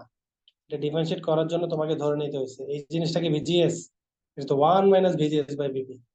তাহলে কি করতে হবে, যেই টার্মটা তুমি এই যে ভেরিয়েবল ওকে ধরে নিয়েছিলা ওই টার্মটাকে নিয়ে এবার ডিফারেন্সিয়েট করতে হবে। তাহলে এই টার্মে প্রথমে কি আছে, প্রথমে আছে 1, কে ডিফারেন্সিয়েট করলে আসবে কত, 0, মাইনাস, এরপর কি আছে VGS/VP, এর মধ্যে ভিপিটা কনস্ট্যান্ট, আর ভিজিএস কে ডিফারেন্সিয়েট করলে আসবে কত, 1। কারণ কি, d/dx c/x সমান কি হবে, সি কনস্ট্যান্ট সামনে থেকে যাবে, সরি, d/dx x/c, তাহলে কি হবে, 1/c সামনে চলে আসবে, এবং d/dx x এর ফর্মুলা কি 1, তাহলে কত চলে আসতেছে, এই জায়গাটাতে চলে আসতেছে 1। তাহলে আমার কি এখান থেকে কি প্রয়োজন, আমার এখান থেকে জিএমটা প্রয়োজন। তাহলে জিএম সমান আমি কি লিখতে পারি, জিএম সমান আমি লিখতে পারি 2IDSS into 1 minus VGS/VP into minus 1/VP। তো দেখো, ভিজিএস এর কথা আছে, এই ম্যাথে ভিজিএস কত, ভিজিএস 0 না, গেটেও কোনো কি নেই, ভোল্টেজ অ্যাপ্লাই করা নাই, সোর্সেও কোনো ভোল্টেজ অ্যাপ্লাই করা নাই, ভিজিএস 0। তাহলে এই ভ্যালুটা যদি তুমি এখানে বসায় দাও, ঠিক আছে, তাইলে কি আসে, 2IDSS ইন্টু 1 মাইনাস ভিজিএস এর মান 0, ভিপি বসে গেল মাইনাস 1/V। ঠিক আছে, এটা কিন্তু গুণে ছিল, এই যে ব্র্যাকেট ছিল। তো এটা যদি এখান থেকে ক্যালকুলেশন করো, 0 কে কিছু দিয়ে ভাগ করলে 0, তাই না, তাহলে এই টার্মটা নাই, এখানে থাকে 1 এর সাথে এই টার্মের গুণ। তাহলে এটাকে কি লেখা যায়, 2IDSS/VP। তো এখানে একটা মাইনাস ছিল, তাই না, এই মাইনাসটা আমি এখানে দিয়ে দিলাম। এখন দেখো, এই যে জেফেট, জেফেটের ক্ষেত্রে এন চ্যানেল যদি জেফেট হয় তাইলে ভিবি হচ্ছে মাইনাস থাকে, -4 ভোল্ট, তাই না। তো এই ভিপি -4 ভোল্ট থাকার কারণে এই মাইনাস আর এই মাইনাস মিলে প্লাস হয়ে যায় সবসময়, ঠিক আছে। তো এন চ্যানেল জেফেট এর ক্ষেত্রে যেহেতু এটা সবসময় প্লাস হয়ে যায়, কি এই মাইনাসটা আর ফর্মুলার ক্ষেত্রে আমরা টানাটানি করি না, এই যে জিএম বের করার ক্ষেত্রে আমরা এটা আর টানাটানি করি, মাইনাসটা কি করি, 2IDSS/VP-র মধ্যে আমরা মাইনাসটা তুলে দেই আর ভিপিটাকে অ্যাবসলিউট ভ্যালু করে দিই, অর্থাৎ ভিপি যখন এখানে ঢুকে মাইনাস হয়ে অ্যাবসলিউট ভ্যালুর কারণে এটা প্লাস হয়ে যায়, ঠিক আছে, অর্থাৎ বারবার ওই মাইনাসের সাথে গুণ করে এটাকে প্লাস করা লাগে না আর কি। তো এই জন্য ফর্মুলাটা এভাবে ডেভেলপ করা হয়েছে, 2IDSS/VP-র অ্যাবসলিউট ভ্যালু। অথবা তুমি এভাবেও লিখতে পারো, এভাবে লিখলেও একই জিনিসই চলে আসবে, তাই না, এখানে -4 বসাইলে -4 আর মাইনাসে +4 ভোল্ট চলে আসবে। তো এই জিএম সমান 2IDSS/VP, এই ফর্মুলাটা ইউজ করে আমরা কি পেয়ে গেলাম, এখান থেকে জিএমটা পেয়ে গেলাম। তো এর বাইরেও কিছু জিনিস তোমাদেরকে জানিয়ে রাখি, ভবিষ্যতে কাজে লাগতে পারে। দেখো, এই ম্যাথের ক্ষেত্রে এই লাইনটা আমার কাজে লাগে না, কিন্তু আমি লিখে রাখছি, জিএম সমান জিএম নট লিখছি। এর কারণ হচ্ছে, যখন ভিজিএস সমান আমরা 0 বসাই, ভিজিএস 0 বসায় যে জিএম পাওয়া যায় সেটাকে জিএম নট বলে, ট্রান্সকন্ডাক্টেন্স প্যারামিটার, ঠিক আছে। তাইলে এই 0 ভোল্ট বসে তুমি যে জিএমটা পাবা সেটা কত, জিএম নটও বলতে পারো। অর্থাৎ ম্যাথে কখনো যদি জিএম নট দেওয়া থাকে তখন ভয় পাওয়ার কিছু নেই। ভিজিএস যদি 0 থাকে তাহলে জিএম নট যে কথা, জিএম ও একই কথা। এভাবে করে তোমরা বের করতে পারো। তো এটার অ্যানালাইসিস সব শেষ। আর এটার ক্ষেত্রে যদি বলি, এখানে ওই যে জিনিসটা বললাম যে আনসার লেখার ক্ষেত্রে প্রশ্নের কথায় মারপ্যাচ থাকার কারণে এক্সক্লুসিভ অর দিয়ে দেখাইলেই বেস্ট। আর ড্র করার ক্ষেত্রে যেহেতু বাধ্যবাধকতা দিয়ে দিছে এন্ড অর নট এর, এজন্য কি করতে হবে, এন্ড অর নট দিয়ে ড্র করতে হবে। আর কার্নো ম্যাপটা তো আশা করি বুঝতেই পারছো। আর কোনগুলা 1 নিছি এখানে, যেগুলো 31 দিন ওগুলাকে নিছি 1, যেগুলো 31 দিন না ওগুলাকে নিছি 0। এবং প্রশ্নে বলা ছিল 1 থেকে 12 ছাড়া বাকি যা আছে বাকিগুলো ডোন্ট কেয়ার, ওই ডোন্ট কেয়ার গুলাকে নিছি ক্রস, জিরো কে নিছি ক্রস, ঠিক আছে, জিরোতে কোনো মাস নাই। আবার 12 এর পর থেকে যেগুলো আছে 13, 14, 15, ওগুলাকে নিছি কত, জিরো, ঠিক আছে। এবং সরি, ইয়া হয়ে গেছে একটু, সেটা হচ্ছে যে মাসগুলো 31 দিন সেগুলোকে ওয়ান নিছি, এটা কনফার্ম। আর যে মাসগুলো 31 দিন না ওগুলাকে নিছি জিরো। আর 1 থেকে 12 ছাড়া বাকি যা সংখ্যা বাড়ছে ওগুলাকে নিছি ক্রস বা ডোন্ট কেয়ার। এরপরে আমরা কার্নো ম্যাপটা, বক্সটা ড্র করছি। আর এখানে যদি কিছু বলতে হয়, এটা তো খুবই সিম্পল ম্যাথ, এখানে তেমন একটা এক্সপ্লেন করার কিছু নেই। তোমরা থেরেজা 34.4 এ গিয়ে আরো কিছু এক্সট্রা এক্সারসাইজ করতে পারো। উম, এখানে এফ আর সমান এস এফ না, এই যে এফ আর, রোটরের ফ্রিকোয়েন্সি, সেটা স্লিপ দিয়ে গুণ করে আমাদের বের করতে হয়। তো এই জাতীয় আরো যে ম্যাথ গুলো আছে সরাসরি অনেক সময় স্লিপ বের করতে দেয়, ঠিক আছে, এনএসএনআর দিয়ে স্লিপ বের করতে দেয়। আবার ইন্ডাকশন মোটরের ক্ষেত্রে আর যে অঙ্কগুলো আসে আর কি, সেটা হচ্ছে ইন্ডাকশন মোটর টর্ক বের করার অঙ্ক, 3 ফেজ ইন্ডাকশন মোটর টর্ক, পুল আউট টর্ক, এগুলো বের করার ম্যাথ আসতে পারে। এবং ইন্ডাকশন মোটরের লস বের করার ম্যাথও আসতে পারে, ওই ম্যাথগুলো তোমরা দেখে নিতে পারো। থেরেজা এবং চ্যাপম্যান থেকে প্র্যাকটিস করলে হবে। আর থিওরির জন্য তোমরা হুবার্টের বইটা দেখতে পারো। তো আমাদের কিন্তু কোর্সের বুক লিস্টে এই বইগুলো এনলিস্ট করা আছে, এবং এই বইগুলা থেকেই তোমাদের কোর্সটা রান করা হচ্ছে। এরপর অপেম্পের যে ম্যাথ, অপেম্পের জন্য আমরা সাদিকুর বই তোমরা ফলো করতে পারো, এবং কাফলিং এর একটা বই আছে, কাফলিং এর বইটাও ফলো করতে পারো। এই যে ম্যাথটা আসলো এটা কিন্তু খুবই সিম্পল ম্যাথ। অ্যাকচুয়ালি আমরা অপেম্পের যে ম্যাথ গুলা করি ওগুলো আমরা ডিসি দিয়ে করে অভ্যস্ত, তো এখানে ক্যাপাসিটর দেখার পরে তোমার আহ, মাথাটা একটু ঘুরে যাইতে পারে। 1 নাম্বার কেস। সেকেন্ড কেস হচ্ছে তুমি ডিসি ভেবে বসতে পারো এই ওমেগার কারণে। তো এই জিনিসটা এটার ক্ষেত্রে সতর্ক থাকলে আর ভুল হওয়ার কারণ নেই। আরেকটা হচ্ছে, অনেকে ভি আউটপুট বাই ভিএস এটা যখনই দেখে তখন ভাবে গেইন, তো গেইনের মানে কিন্তু অ্যাঙ্গেল থাকে না, তখন 1.97 আনসার হয়। আবার যদি এরকম থাকতো ভি আউটপুট বাই ভিএস এর অ্যাবসলিউট ভ্যালু এর মান কত, তো অ্যাবসলিউট ভ্যালু একটা তোমার পোলার কোঅর্ডিনেটে কোনো কিছু আছে, এর অ্যাবসলিউট ভ্যালু নিলে কি পাবা, এই যে মডুলাস এইটা পাবা, 1.97 পাবা। ওই ক্ষেত্রেও অ্যান্সারটা 1.97 হইতো, তখন আর অ্যাঙ্গেলটা দেওয়া লাগতো না। কখন, যদি এখানে দুই দিকে অ্যাবসলিউট ভ্যালু দেওয়া থাকতো, ঠিক আছে। তো এটাও কিন্তু একটা এখানে জানার বিষয় যে অ্যাবসলিউট ভ্যালু দিলেই অঙ্ক করার পরে উত্তরটা চেঞ্জ হয়ে যেত। অর্থাৎ এটার ক্ষেত্রে অ্যাবসলিউট ভ্যালু বলে না, সার্কিটের ক্ষেত্রে ম্যাগনিটিউড বোঝায়, ঠিক আছে। ম্যাথমেটিক্স এর ক্ষেত্রে আমরা অ্যাবসলিউট ভ্যালু বলে অভ্যস্ত, সার্কিটের ক্ষেত্রে ম্যাগনিটিউড বোঝায়। 1.97 হচ্ছে এটা এই ভেক্টরের ম্যাগনিটিউড বা অ্যামপ্লিটিউড। তারপর এটার ক্ষেত্রে যদি অ্যানালাইসিস করি, এখানে অ্যানালাইসিস করার মধ্যে তেমন বিশেষ কিছু নাই, সার্কিটটা সিম্পলই ছিল। তো এখানের ক্ষেত্রে তোমার যদি কখনো প্যাচ লাগে, এই প্যাচটা নর্টন রেজিস্ট্যান্স বের করার ক্ষেত্রে গিয়ে প্যাচ লাগতে পারে, তাই না। সেই প্যাচটা হবে কি, তুমি 10 ভোল্ট সোর্স করছো, শর্ট করছো, ঠিক আছে, এটা ভোলা যাবে না, অনেকে এটা ভুলে যায় পরীক্ষায়। এটা ছাড়াই আর এন বের করে জটিল সার্কিট হইলে এটা মাস্ট করতে হবে। আরেকটা হচ্ছে যে আইএক্স টা যে জিরো, এটা মাথায় ট্রিগার করবেন অনেক সময়, সার্কিটে তো কোনো সোর্সই নাই, আইএক্স এ কারেন্ট যাবে কিভাবে। ওই কনসেপ্ট থেকেও আইএক্স এ কারেন্ট যাবে না, 2x এ কারেন্ট যাবে না, বাতিল, যেহেতু সার্কিটে কোনো এখানে সোর্সই নেই। অথবা এটাকে এইভাবে এক্সপ্লেন করতে পারো যে এই রেজিস্ট্যান্স তো শর্টই, তাহলে একটা শর্ট সার্কিট লাইনে একটা রেজিস্ট্যান্স থাকা মানে কি, সেটা বাদ, ও রেজিস্ট্যান্সটা সার্কিটে নাই ধরতে হবে।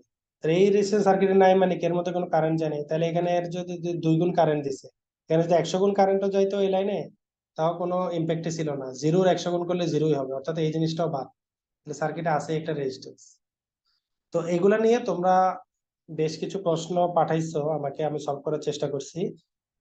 তো এই জিনিসটা তোমরা একটু ভালো করে দেখবা। দেখো, একটা রেজিস্ট্যান্স যদি এইভাবে কানেক্ট করা থাকে সরাসরি শর্ট, তার মানে ও শর্ট সার্কিট। দুইটা রেজিস্ট্যান্স বা 100টা রেজিস্ট্যান্স এভাবে আছে, তার মানে ওরা শর্ট, ওরা বাতিল, ওদের মধ্যে কোনো কারেন্ট যাবে না। কিন্তু দুইটা রেজিস্ট্যান্স যদি এভাবে থাকে, এখান থেকে এখানে শর্ট, কিন্তু এখান থেকে আরেকটা রেজিস্ট্যান্স দিয়ে সার্কিটের অন্য কোথাও কানেক্ট করছে, তখন কিন্তু এই দুইটারে বাদ দিতে পারবো না, তখন ওদেরকে শর্ট বলতে পারবো না। এর কারণ হচ্ছে একটা জিনিস তখনই শর্ট হয় যখন তার দুইটা টার্মিনালই শর্ট সার্কিট থাকে। এইটা শর্ট হওয়ার কনসেপ্ট হচ্ছে এই দুইটা রেজিস্ট্যান্স সিরিজ আছে, তার মানে কি এই দুইটা মিলাই একটা রেজিস্ট্যান্স আঁকা যাবে, ওই রেজিস্ট্যান্স দুই প্রান্তে শর্ট। অর্থাৎ শর্ট করার বেসিক ফর্মুলাই হয়েছে এটা, এই কনসেপ্ট দিয়ে এটা শর্ট সার্কিট হয়েছে। কিন্তু এখানের ক্ষেত্রে তো এরকম না, এই সার্কিটে কি এই দুইটা মিলাই একটা সিরিজ রেজিস্ট্যান্স আঁকতে পারবা? মাঝখান দিয়ে তো ভাগ হয়ে গেছে। এই জন্য এই সার্কিট আঁকার সময় এই দুইটারে বাদ দিয়ে যদি এরকম হিসাব করো তাহলে কিন্তু হবে না, ভুল হয়ে যাবে। তো তোমাদের যে পাঠানো প্রবলেম গুলা ছিল ওগুলা আমরা দেখার চেষ্টা করছি এবং সলিউশন করলাম। আর তোমাদের যদি আরো কোনো কিছু জানার থাকে তোমরা আমাদের এই ফেসবুক গ্রুপটাতে প্রবলেম গুলা দিতে পারো, এবং আমাদের একটা হোয়াটসঅ্যাপ গ্রুপ আছে স্টুডেন্টদের, তো সেই স্টুডেন্ট হোয়াটসঅ্যাপ গ্রুপটাও কানেক্ট হয়ে তোমরা যে কোনো সময় ফ্রিকোয়েন্টলি প্রবলেম গুলো পাঠাতে পারো। আর আমাদের যে ইউটিউব চ্যানেল আছে এর প্লেলিস্ট ধরে ধরে তুমি যদি চাকরির প্রিপারেশন নিতে থাকো তাহলে তোমার প্রিপারেশনটা আশা করি একদম কমপ্লিট। বেসিক যে knowledge, electrical circuit, electronics, telecommunication, control system, এগুলোর বেসিক নলেজটা তুমি পেয়ে যাবে। এবং এরপরে অ্যাডভান্স কোর্সে যদি তোমার ভর্তি হওয়ার আগ্রহ থাকে তাহলে এই নাম্বার হোয়াটসঅ্যাপে তোমরা আমাদের সাথে কন্ট্যাক্ট করতে পারো, 01748668269। তো আজকের মতো এতটুকুই, নেক্সট দেখা হবে নতুন কোনো ক্লাসে। আসসালামু আলাইকুম রহমতুল্লাহি ওয়া বারাকাতুহু।